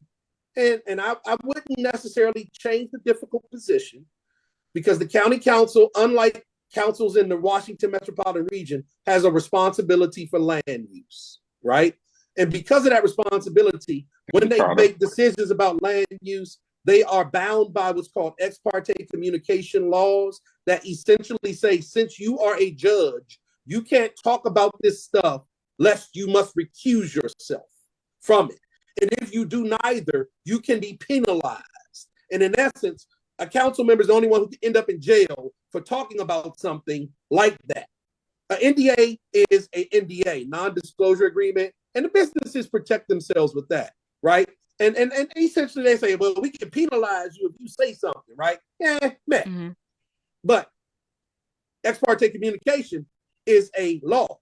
And if somebody wants to push the limits of the ex parte communication law, you can find yourself in very hot water, period, point blank. And so as a council member, you're not in position to talk about things once they become applications or cases. And in that situation, your county executive, who's not bound by those, and your economic development corporation and people like that are empowered to educate. They are. But sometimes people need to give grace, take time, ask questions, and understand instead of vilifying. Because what I will say to you is, from a tax-based perspective, that was one of the biggest mistakes we made in the last 10 years. From the perspective of commercial tax base in and of itself, that was one of the biggest mistakes we made in the last 10 years. And I have to stop because my blood pressure will go up. And my wife. I was just about to pass it over to Tanya. Oh, wow. Okay, well, Derek, Tanya, you're going to thank come you for back. joining You're us going to tonight. come back. Tanya, the thing I believe that folks are trying to do in Annapolis was standing or something like that. And essentially, what I kind of vaguely remember is that they want to make it so anybody anywhere can challenge anything. And I believe that's a huge mistake. I believe actually, we already have that. So, legally. So in the way the law currently functions, limits it appropriately or limits it well enough. I won't say appropriately, because I probably would argue that based on what the zoning code says, there are parameters in which people should be confined to say what their neighbor can do with their property. That's what I would say. That's me being general, Tanya, right? But with not having it in front of me, I don't want to go too far. So generally, I would stay there. And once you get beyond there, we would have to go back and forth about creating a system that ensures the appropriate communication and the appropriate representation in how we develop and what we do with regard to land use. Lest, here's my big lest, we start doing it like Montgomery County or somebody else does it. Because in Montgomery County and other jurisdictions, the county council doesn't have what's called not ultimate authority, but it's the final say in essence. And I can't remember, there's a term for the final say. I can't, it's not in my head, but it's a term for the final say. And that adds up to what, more checks or adds up to true checks and balances? I believe it adds up to essentially getting caught in a ping pong process, right? We get, because park and planning. No, I'm talking about Montgomery County, the way they're doing it. So the way it works in Montgomery County, kind of similarly in DC, is that the final authority rests with the planning board and not the council, right? And so when you go to the planning board and you have your community meetings and blah, blah, blah, blah, blah, the final authority rests with them, right? In Prince George's County, and the simplest way to describe it is the final authority rests with the county council. Final jurisdiction, I believe, is what it's called. That's the word that's hit me in the back of my head. Final jurisdiction is what's hit me in the back of my head. And ultimately, it would, I'm going to say something very controversial.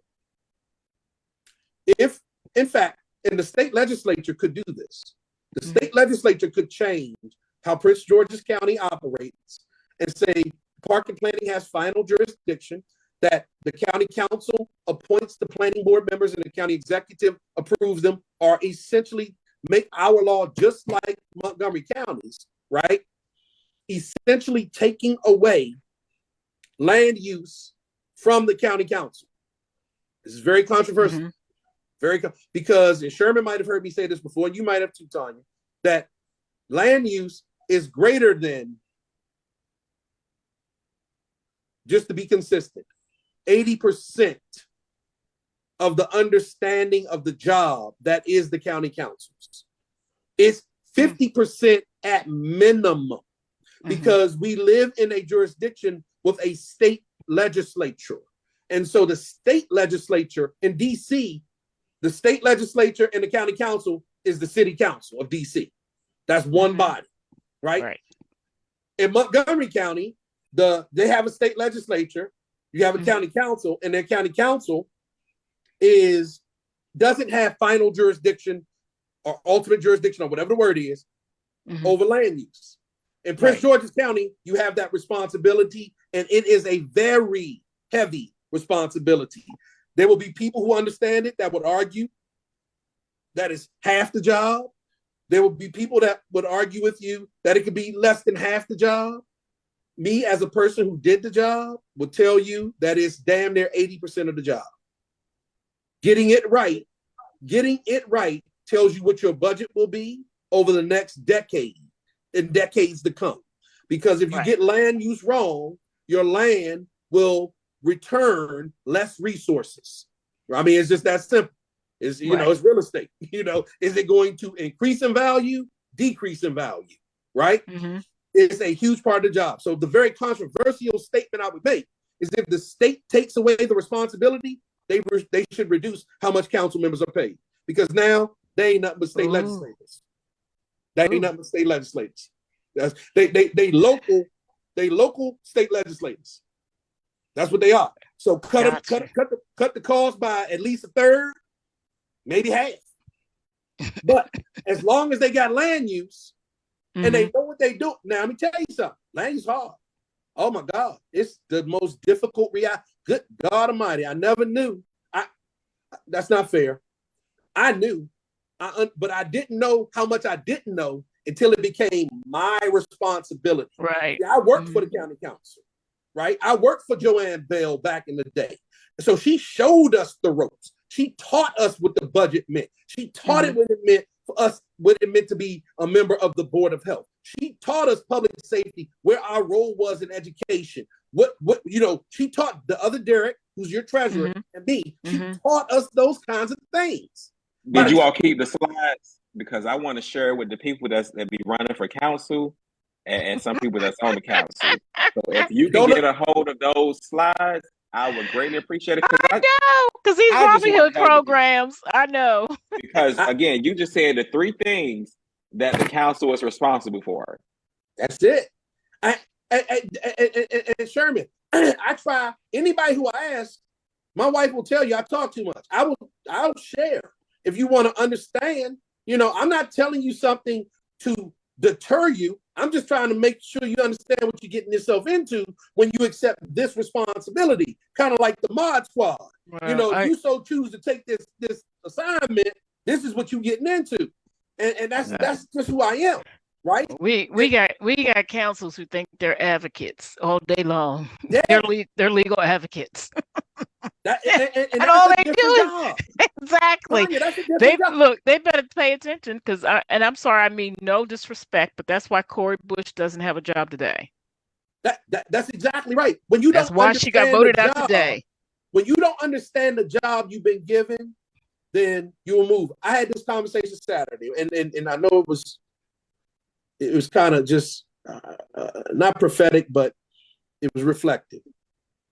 And I ran into a neighbor, a friend who I grew up with, a little bit older. Her parents were matriarchs and patriarchs of the community that I lived in, and really respect. I grew up in Capitol Heights, Central High School, and Central High School's polling place, one of the largest polling places in my district. And it always turned out enough people where the percentage of turnout and the number of people in that area was always, and I tell you, and then my wife and I got married, moved to a district where the percentage of turnout was very, very high.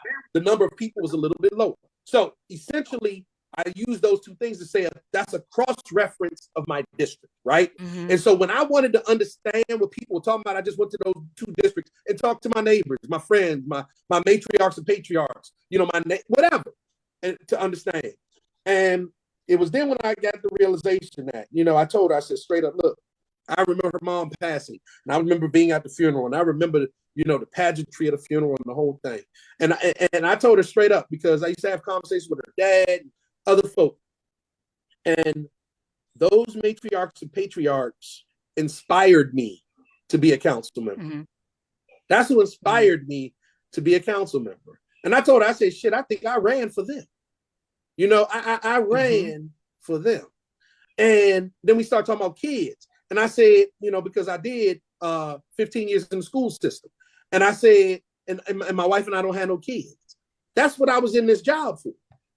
And that's what I felt like my mission in life, God put on my spirit to do, was to govern, to create a better Prince George's County for our grandkids, because of our elders. And you know what? When I walked away, after we finished rewriting the zoning code that took us 7.5 years, something that nobody had ever done, and we left Prince George's County with a blueprint for both zoning and land use. We left Prince George's County with a brand new hospital that was the Board of Health. We left Prince George's County with an entire network of things that would raise the data. In fact, we raised the tax base in 10 years more than anybody had in 40. That's what we did. We reduced crime every year from year over year, unlike anybody had ever done. So when I walked away, I was happy. I walked away feeling like we had fulfilled the call of our elders for our kids. And then 2022 happened. And all these people who just came in and began to undermine surreptitiously without any understanding, all of that stuff, made me have to go to the doctor and get blood pressure medicine. When I left, I was cool. I needed blood pressure medicine. This idea of that everything is a giveaway. It doesn't make it doesn't make no sense. Makes no sense. Diapers, everything. Yeah. And I've talked to people like Ed Burrows, Crystal Oriida about that if they want to talk. And I had to tell them, look, this ain't personal. This is about the work. The District 7 has metro stations to boot. There are so many economic opportunities in metro stations that should be realized in this region that aren't being focused on because people are focused on the wrong things with regard to the responsibility of the job. That's just the reality. Right. And so I don't dislike you personally. I just want you to do the damn job. That's all. Like my man, what's my man Wall said, mind your damn business. Do the damn job. Do the damn job. That's my new local thing. Do the damn job. Well, the next time we have you on, we'll have to talk about T&I as well, because that was supposed to fix a lot of those things. But Yeah. it didn't happen. But shut up, we appreciate you for coming on. Thank you so much. Look. We're gonna do our next thing, so hold your mule because you may get upset. Oh yeah, I'm gonna hear about this tomorrow. I can almost bet. Oh no, it's always informative. Thank you for having me. I appreciate y'all. Keep doing what you're doing, regardless of the tomatoes that they throw. Hey, Awesome. You know what? They just wipe off. Hey, look, make a damn salad. Exactly. I know that's right. I can catch some. That's what I say. All right. Awesome. What was it? A pleasure. Thanks, Derek. All right, Nancy. All right. So, thank Sherman, you so much for everybody. Got everything queued up? Yeah. Thanks so much for everybody who has continued on with us until this moment. Right now, we're going to pass it over to Tanya Wakefield, who is going to update us on the information about the Shayla Adams and the response for the school board. And you can go ahead and take it away, Tanya. Either one, whichever one you prefer.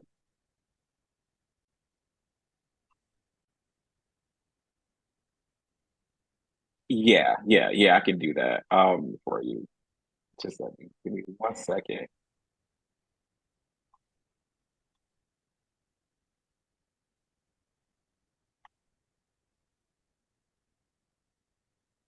Okay, one moment. I think I accidentally knocked you off. You're not actually on screen right now. So let me go ahead and get you back on. My apologies.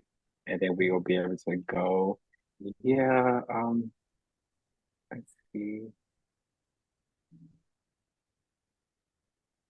Probably all the way out.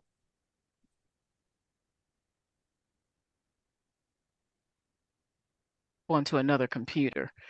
Mm-hmm. I'll tell everybody, do your updates. I kept ignoring my updates. Finally, Zoom said, look, not another meeting until you do your updates. Well, perfect. And I'm almost, you can go ahead and start. I got you up. Thank you so much Okay. for your patience, everyone. Okay, and you're going to pull up the PowerPoint, right? Yes, I'm getting ready to pull that up as well for you. I need the PowerPoint in the invoices, so I'll need both of those. No problem. Okay, so last week we talked about David Murray. This week we want to talk about the dismissal of our request to have the removal of Shayla Adams Stafford, District 4 board member. And our request to the state was to have her removed for misconduct and violation of the public trust for submitting invoices that clearly do not align to this so-called defense that she claims incurred when we had the ethic panel reports.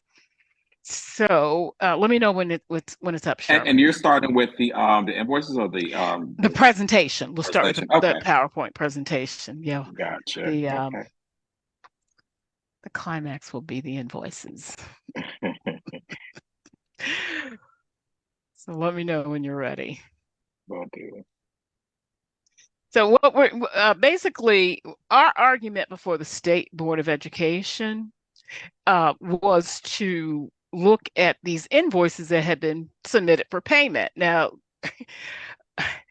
with the information that we're showing, your next letter should be to the governor to investigate the State Board of Education.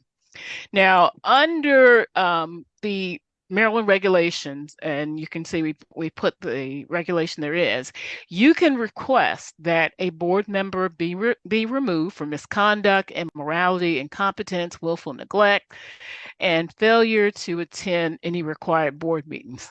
David Murray. But anyway, whenever you send a request in, basically what happens is the state board will leave that period of inquiry open for 30 days, just in case there are other requests that may come in. And then at that point, they close that period up, and then they notify the board member and they will respond. Okay, you can go to the next slide. Now, one of the things that these... I can only see your chin, love. Go ahead and lift up your camera. Oh, okay.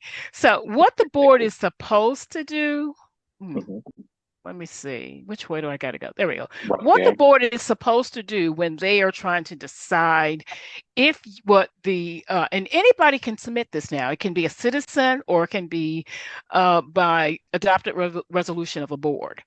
So the state board is supposed to make sure that they look at what you submit and that what you submit is factual and legally sufficient so they can support any request to issue charges.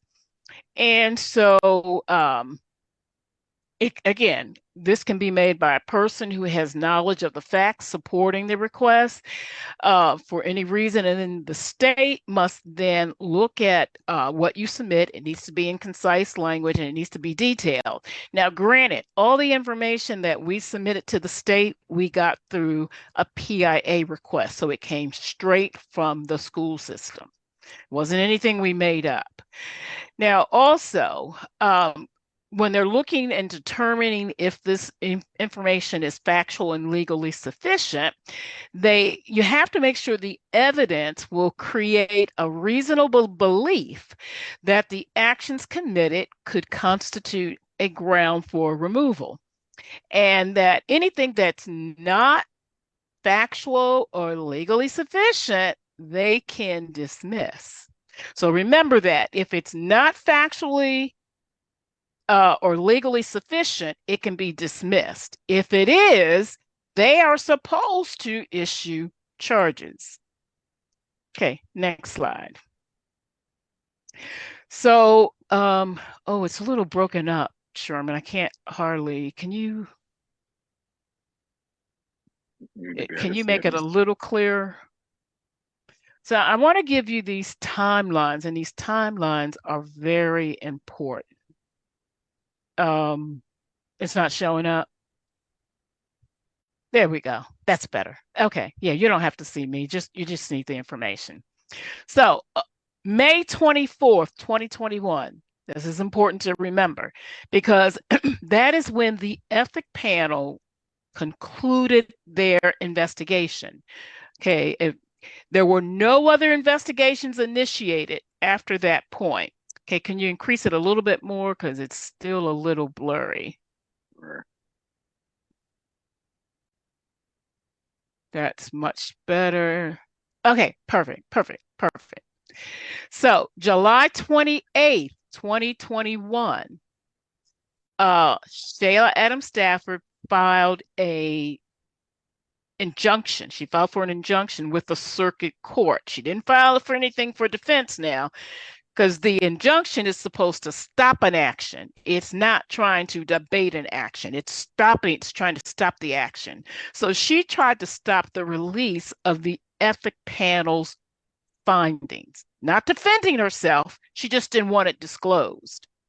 Now, her case was dismissed. You got to remember, she filed something the day before. First, she filed for an action on the 27th of July. It was dismissed. Then her attorney turned around and filed the 28th of July. And the judge said, this isn't any different from what I told you yesterday.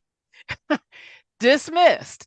Now, prior to this July 28th, 2021 case, Ms. Adams Stafford attorney had only submitted 2 pieces of documentation to the Prince George's County Board of Education.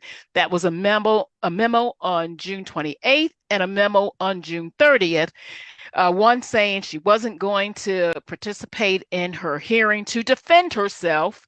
And the second one was, again, we're not appearing to defend her. Instead, she tried to stop the action of having the report released. Now, from July 21st, stay on that same slide. Go back to the previous slide. So from July 28th, 2021 until June 22nd, 2022, there was no action done. No action at all. Nobody submitting anything for defense or anything. But Prince George's County voted on June 22nd to accept the recommendations of the ethic panel to request for the removal of Mrs. Adams Stafford and some other board members. Okay, now we can go to the next slide. Now, on July 21st, 2022, the Prince George's County Board of Education, that local board, actually hand-delivered the request for her removal to the State Board of Education. And at this point, remember, the State Board gives 30 days, so there's no defense happening. Nothing's happening at this point. So on August the 9th, 2022, the State Board notified Mrs. Adams Stafford that there was a request for her removal. And at that point, she could respond to it. Now, the next time there was any action done on behalf of Mrs. Adams Stafford, she sent an email to the State Board of Education claiming that the local board voted to rescind its decision for her removal. That was September 23rd, 2022. And so now let's go to the next slide.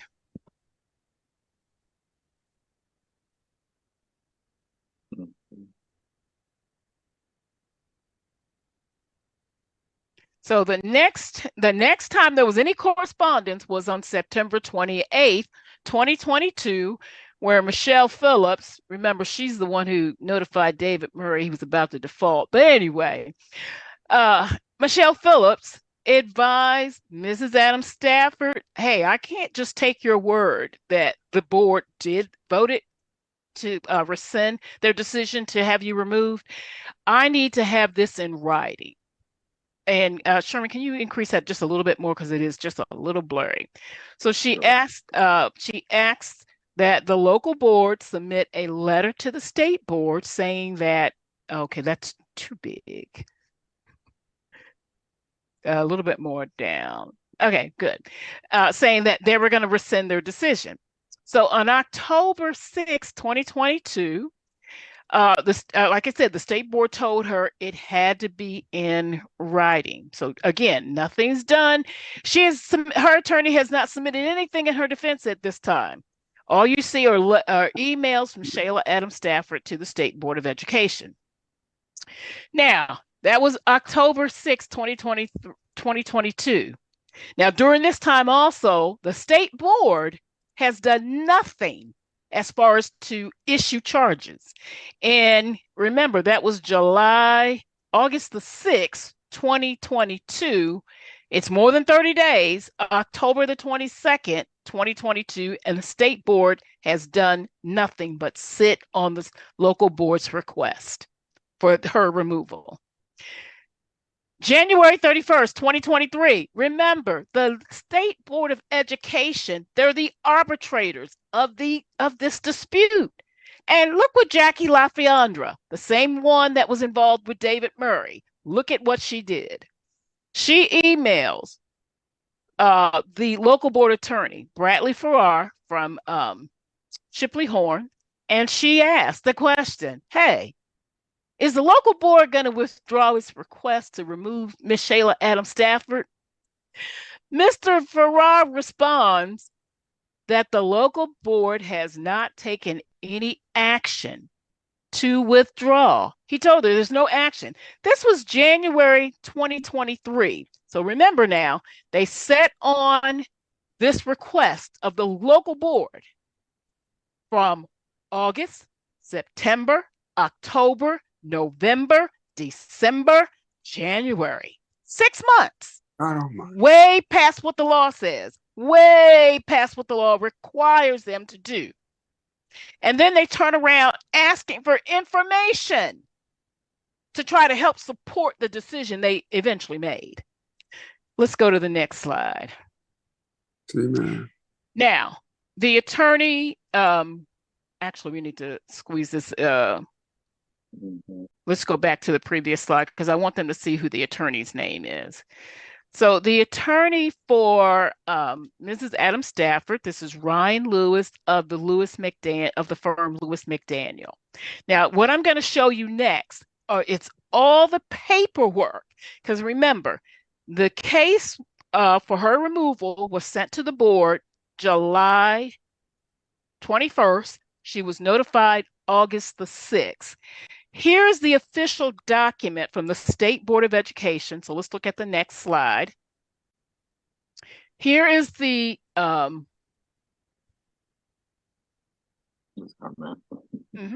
problem. Here's the document that shows the documentation, and we're going to have to blow that up and go side to side. So let's do the left side first.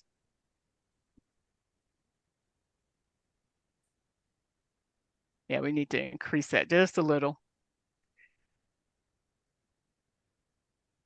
Okay, now let's go. Okay, so if you look at this, you can see there is nothing submitted to the state from a Mr. McDaniels. Nothing. Starting with this August 9th, there's nothing, and actually I said August the 6th is August the 9th. So nothing from Mr. McDaniels. Let's go to the right side. And let's scroll up. Now, again, this is the official documentation submitted during the time the state board was deciding whether or not Shayla Adams Stafford should be removed. Nothing in here from Mr. McDaniel. Nothing from here. Number 10 of correspondence from Mr. McDaniel. Number 11, nothing from Mr. McDaniel. Let's scroll down, Sherman. 12, nothing from Mr. McDaniel. 13, nothing from Mr. McDaniel. Let's go ahead and go down. You can see nothing from Mr. McDaniel. Let's go to the next slide. We're now in October. So let's go back over to the left again first. And let's go up. Again, nothing from Mr. McDaniel. Nothing submitted for in her defense from Mr. McDaniels. Not one piece of paper. Nothing. Nothing.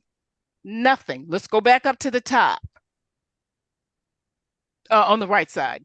Yeah, now let's go over. Nothing submitted at all for Mr. McDaniels. Nothing in her defense. But then the State Board of Education dismissed the local board's request to have her removed with nothing submitted at all. But the State Board of Education, but the local board, PGCPS, had a thorough investigation of all of the misconduct that she had done while as a board member. Before we go, let's go back to the previous slide before we show this. Okay. Because I want you to see that this was actually signed by the state superintendent, so it was certified by him. And again, remember, 7 months the state board sat on this request from the local board, and not one piece of paper did Mr. Lewis submit for Shayla Adams Stafford's defense. Not one piece of paper. Let's go to the next slide. Now, her account by her attorney was tracked using these accounts that attorneys use, where they are required to make sure that disbursements are done monthly, or maintenance is done monthly to show what money is taken in from the client, what money has been dispersed to pay for any services for the client. That's the type of account that Mr. McDaniels had set up for her. So this is just some information about how these accounts work. So basically, these are accounts that they can set up, and they bear interest, and the interest on those accounts is actually used, to help fund other legal programs. Like you can see, it says it does pro bono stuff. It works with the State Bar Association. All of that stuff is what they do with this interest that is earned from this money. Okay, let's go to the next slide. Because these are regulated by state, there are requirements for the maintenance of these accounts. So you can see one of the requirements, it says monthly reconciliation. An attorney shall cause to be created a monthly reconciliation of all attorney trust account records. So that means, how much did you charge your client for a service? How much did your client pay you towards their retainer? All of that stuff has to be done monthly now. So, and this is state law. This is state law. This is not something that everybody's just making up. So now that you have all these facts, let's look at these invoices that were submitted by Shayla Adams Stafford, paid for by Judy Mickens Murray when she was the chair, and that the State Board of Education is saying they are not factually legal and sufficient to create the belief that actions that were committed are worthy for her to be off the board. Let's blow this up a little so everybody can see. Judy Mickens Murray approved these on August the 23rd, 2023, to the tune of $36,111.92 of our tax dollars. Let's look at the first invoice. Now, the very first invoice Whew. Very first invoice. Can we make this a little clearer so we can see the date? Okay, so the invoice date and the day of service says it's all 7/30/2021. Now remember, her case had been dismissed on the 28th of July. Here's the 30th of July. He's charging for the court filings, and that's fine. He's just doing it a little late, so that one's okay because it was $175 for the court filing. But here's the problem. He says it happened on the 30th. According to the court records, it was actually filed on the 26th. So I don't know how that could be, and how he can get that mixed up. So that was one thing. The dates are off. It wasn't filed then. Then we have another service, and can we blow this one up? The date of the service is August the 10th, 2021. Now, I had already showed you the timeline. The case had already been canceled. There was no other action done for her to have to defend herself because at this point, the board had not accepted the recommendations of the ethic panel. So there was nothing to defend. That's right. And yet and still, we have a quantity of one. I don't know how many hours that means. I guess that's 1 hour. And the rate is $725. And I guess that's an hour. And so here's the total. But again, now remember, the investigation ended in May. Her case was denied in July 21st. There's no action because the board had not accepted the recommendations of the ethic panel. So there was nothing to defend, but here's $725. She claims she was charged. Let's go to the next invoice. You got to come back over to the left, to the right. I got you. Okay. So here's the next invoice. 9/26/2021. What is she defending? The ethic panel reports had not been accepted. So there was nothing to defend. Her case had been dismissed. And she wasn't defending then. She was trying to stop an action, not defend an action. Right. So again, quantity one, don't go back. Stay over here. Stay where you are. Quantity one, now his rate for an hour is $1,000 a month later. So you don't gone in August from $725 an hour to $1,000 an hour. I don't know if that's legal. We don't, because we don't have the retainer. There was no retainer submitted by Adam Stafford also. Let's go look at another invoice. So our next invoice, and remember, the invoice dates are the same as the day of service. So you got the next one ready? Not yet. Give me a second. Okay.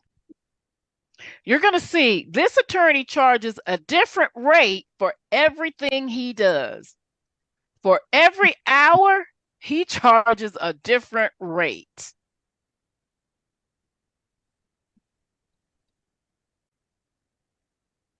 Okay, so here's another one. 9/2/2022. Again, there was nothing submitted, not one piece of paper submitted to the state. Invoice? Oh no, they're different. They're different, but the invoice date is the same as the date of service. Now remember, they're supposed to do monthly maintenance on these. So you would have thought that you would have had a monthly invoice with all the services, not all these individual ones. But again, and everything, exactly, and everything says Prince George's County Board of Education panel investigation. The investigation ended in May of 2021. We're now looking at October. Don't move. I need you to go back where you were. We're now looking at September 2nd, 2022, over a year later. and there's no investigation. Now an hourly service is $500. So our hourly services have gone from $725 to $1,000 to $500, and all along, nothing's being filed with anybody. Not the And a State case Board of Education, nobody. on a case that's closed. Her case had been dismissed. I mean dismissed, I'm sorry. And even though this was before the state, he never submitted one piece of paper in her defense. Let's go to the next invoice. I mean, how in the world could this not be, because how can it not be factually accurate when we got it from the school system? This is their data, not ours. We didn't make this up. Now, here's another one. January the 8th, 2023. Again, remember, nothing had been submitted to the state. The investigation was over, and her case had been dismissed in July 2021. Now, here's the hourly service, quantity 1. So I'm assuming that this means an hour. Now it's $2,000. So we have gone from $725 to $1,000 for an hour to $500 for an hour to $2,000 for 1 hour. Yeah. And remember, the ethic panel had resigned because of all of and it wasn't because they had done things wrong. They were bullied by these progressives, by Shayla Adams Stafford, by Edward Burrows, by David Murray, sitting up here getting the IG at the state level to do a fraudulent investigation. And we're going to break that down next week. To do a fraudulent investigation and then try to say they were exonerated. That was a joke. That whole thing was a joke. And what was so funny, the week before the report came out, Larry Stafford was going around telling people to distance themselves from me because something was going to be coming out that was going to hurt me and Dr. Juanita Miller. They don't even know how to keep their mouths shut.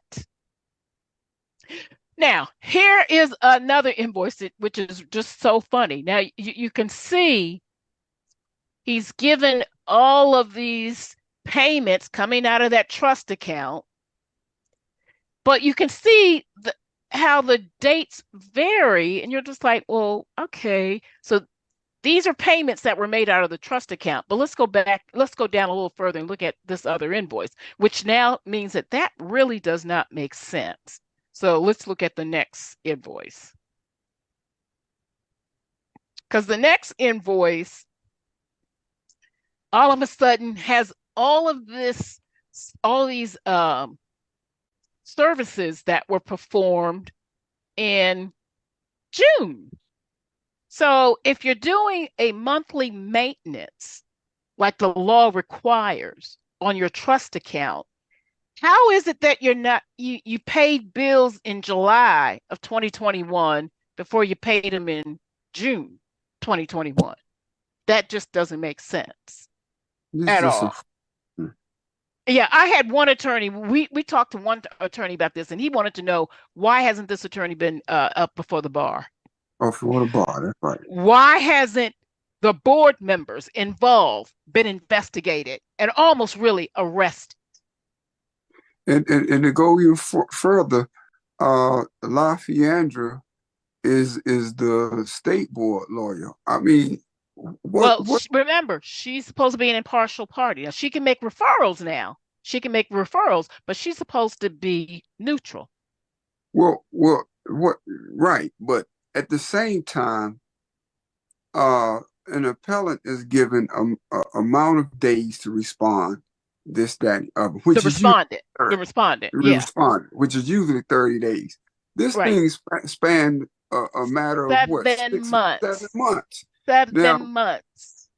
That's what I'm saying. LaFiandra, Michelle. But remember, though, that's on a different thing, though. So let's them not acting upon it is different. We just want them to know for 7 months They sat on this, and there was never a document produced for Shayla Adams' defense at all. But look at this invoice of services. Look at this. Phone calls, draft something, document preparation and draft for issues. $639. We don't know what the hours are because they crossed out the quantity on this. But it is so funny because you're like, well, wait a minute. You performed all these services, but you didn't deduct anything from your trust account, but you did from like 2003 and 2002. How in the world did you do this monthly maintenance of your trust account? And I know there's some attorneys out here probably laughing like, are you serious? But this is what was submitted to the state as evidence of invoices that have the appearance of fraud. All this work this attorney did and did not submit one paper for Shayla Adams Stafford's defense to the State Board of Education. Nothing was ever submitted to the ethic panel to defend her. Nothing. The only thing Shayla Adams Stafford did was try to stop the release of a report, and then she and other progressives had a fake IG report done, and then tried to say that exonerated them. That's all. But nothing was ever submitted to the state. And so this is, here's well, that's the check that he paid, but no retainer. No retainer document was ever submitted to the local board when the chair paid these bills. No retainer. No retainer document at all. Because we asked for everything.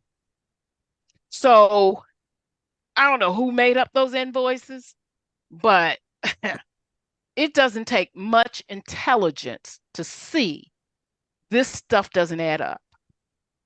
And this is what we sent to the State Board of Education. And the State Board of Education came back and wouldn't even address this. Instead, they said she had a right to defend herself, and we're not arguing that, but we have evidence she didn't defend herself. All of these expenses, 90% of them incurred after the investigation was done, during the time when the board had taken no action, so there was nothing to defend because the recommendations for her removal had not been adopted. And even after they were adopted, the only thing she tried to do was say the board rescinded her removal, which was not true. Because as you see on January 30th, the state board was asking, hey, y'all going to send a letter saying that y'all rescinded your request to have her removed? And thank goodness I hear that the attorney with integrity from Shipley Horn is back on the board, Bradley Farrar. We got rid of Dennis Whitley, who just created a mess. You clearly see what he said. There was no decision made. So how does the state board say her fees are legal because she had a right to defend herself, but not one piece of paper was submitted in her defense? Y'all got some questions? Wow. It's really clear as Well, day. How can the state say that this could not create any well, Tanya, I'm not trying. one thought? I need to understand why any of them still have a job. Who, the state board? The state board, people involved. Well, some of them have sunsetted on the board, but well, we got to remember this happened under the old chair, Mr. Clarence. I call him Clarence Thomas, but I'm sorry, I forgot his last name. Right. But this happened under him, who continues to do things inappropriately. He shouldn't even be on the board. Okay, again, but you have a lawyer for the board. for the state board that should be advising them what they're doing in protocol. Exactly. She needs to go Why to. is she still working there? Exactly.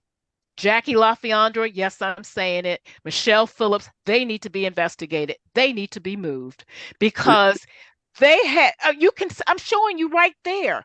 There's, they're supposed to be a neutral party. Can you imagine if the judge called the defendant and say, hey, you got some evidence that you need me to look over and decide for your case? Can you imagine if a judge were doing that? But see, Tanya, this seems me because I went through that whole process, like I'm sure a whole lot of other people have gone through that process to prove their innocence about something, especially with Prince George's County Public School System.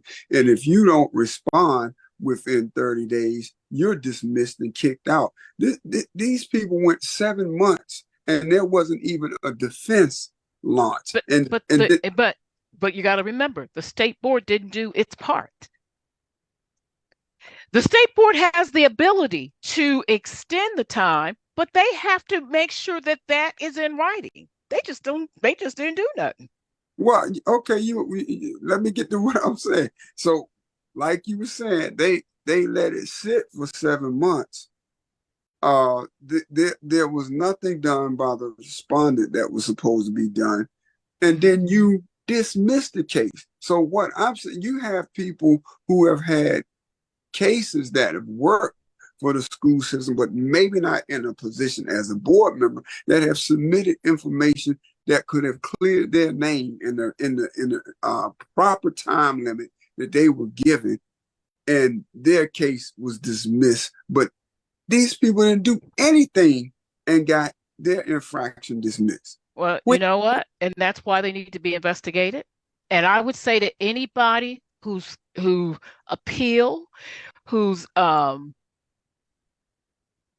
the state board, let's say you lost your appeal for your job, I would venture to say y'all probably need to go find some attorneys to have them look at the state board, because it is obvious there is something inappropriate going on with this process. I'm not saying that there are board members that may be doing things inappropriate, because we don't even know the full process. For all we know, what is happening is the general counsel, the assistant general counsel. For all we know, Jackie LaFiandra and Michelle Phillips are writing the opinions for the board members to look at, and not even addressing the appellate's or the petitioner's true argument. Because we know that in our case, That's right. Our argument was very succinct and it was direct. Shayla Adams Stafford has violated the trust of the public by submitting fake invoices. That was it. We didn't say she didn't have a right to defend herself. It was the invoices that she submitted. And we presented the same timeline that we just showed the public. We have presented it to the state. We showed that during the time that all this, she claims all these services and expenses were incurred, there was no need for a defense. Because one, the judge had already, in her case in July, had already told her attorney, because her attorney tried to argue that she was doing this in the capacity of her job. The judge said no. She's doing this as an individual because she is trying to stop an action. She's not defending herself.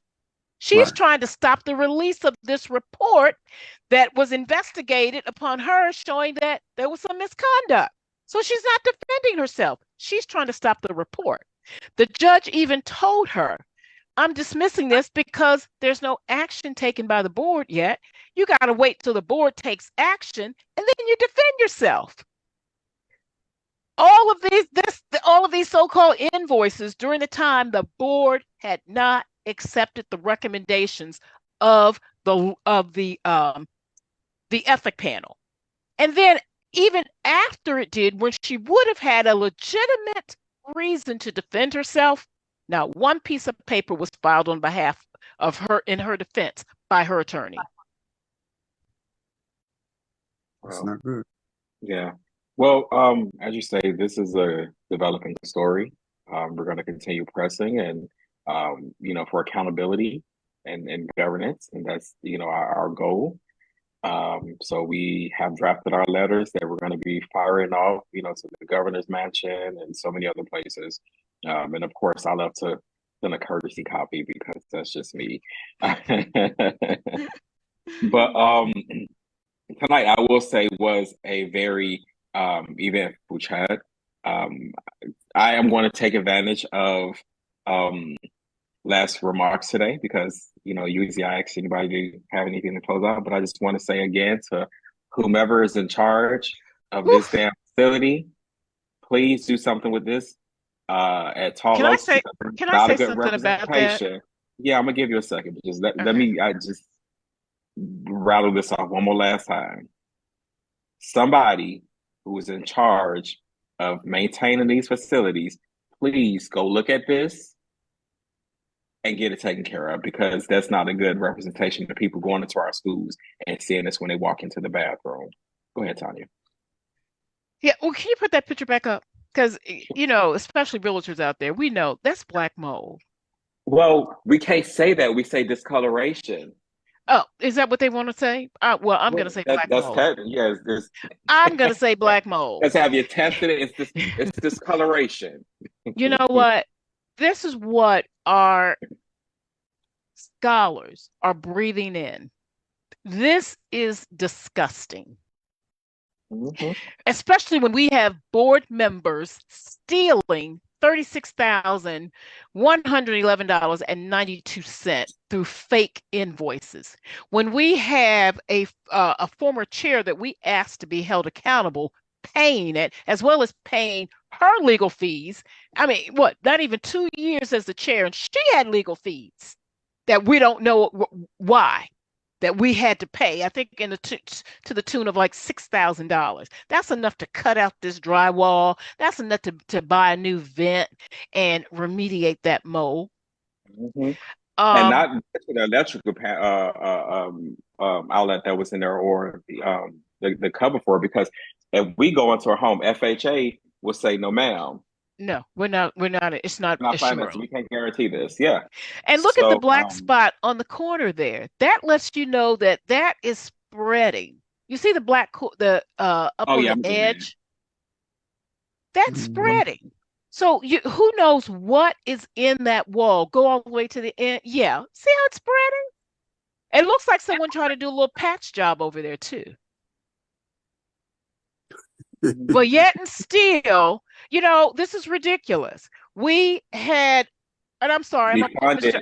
I'm gonna put house out there. Wait, I'm gonna put house out there. You wanted to hire somebody at six figures to be a communications director who didn't have the experience that you brought up from Texas, and our kids are walking through this. And we Right had next a to it. board member lying about being in this state and collecting a stipend every month, and Checking you all emails from dismissed his Siri. case? No, this has got to stop. And let's not forget our good old county executive who lobbied against us and went and asked for the telecommunication money. Don't say it's the county executive. She running for Senate. We don't want to tarnish We gonna tell the truth. for them to the people to say Ask, that we're responsible for look, talking we're about just telling the what truth. We let the chips fall where they may. well, you You know I love went and had Shane Rebellion. lobbyists go up to Annapolis to lobby against your own taxpayers, your own constituents, and to redirect money that's collected every year for school maintenance. And our kids have to go and see this every day.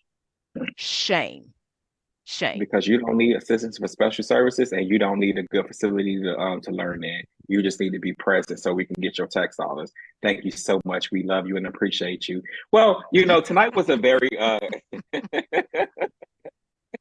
because we get paid per butts and seats. So Everybody who have gotten this far, we truly appreciate you. Thank you so much for joining us.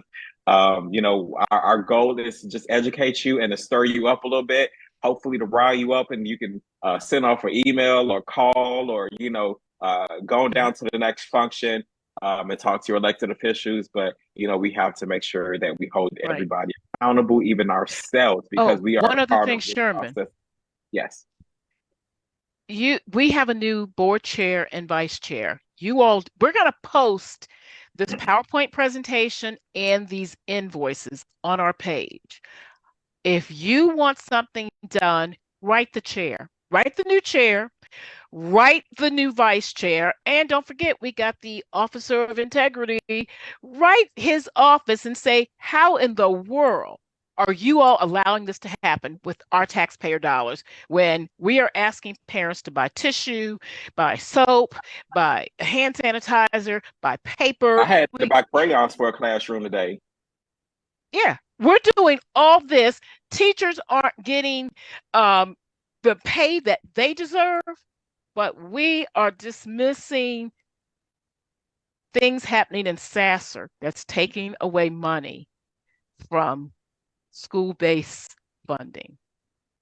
Write the board chair, write all these people. It's time to do true investigations and hold people accountable. Shayla Adams Stafford owes us $36,111.92. And Missouri owes us 18,000. I'm assuming, give or take, because I don't know for sure, but I'm sure he was getting those checks.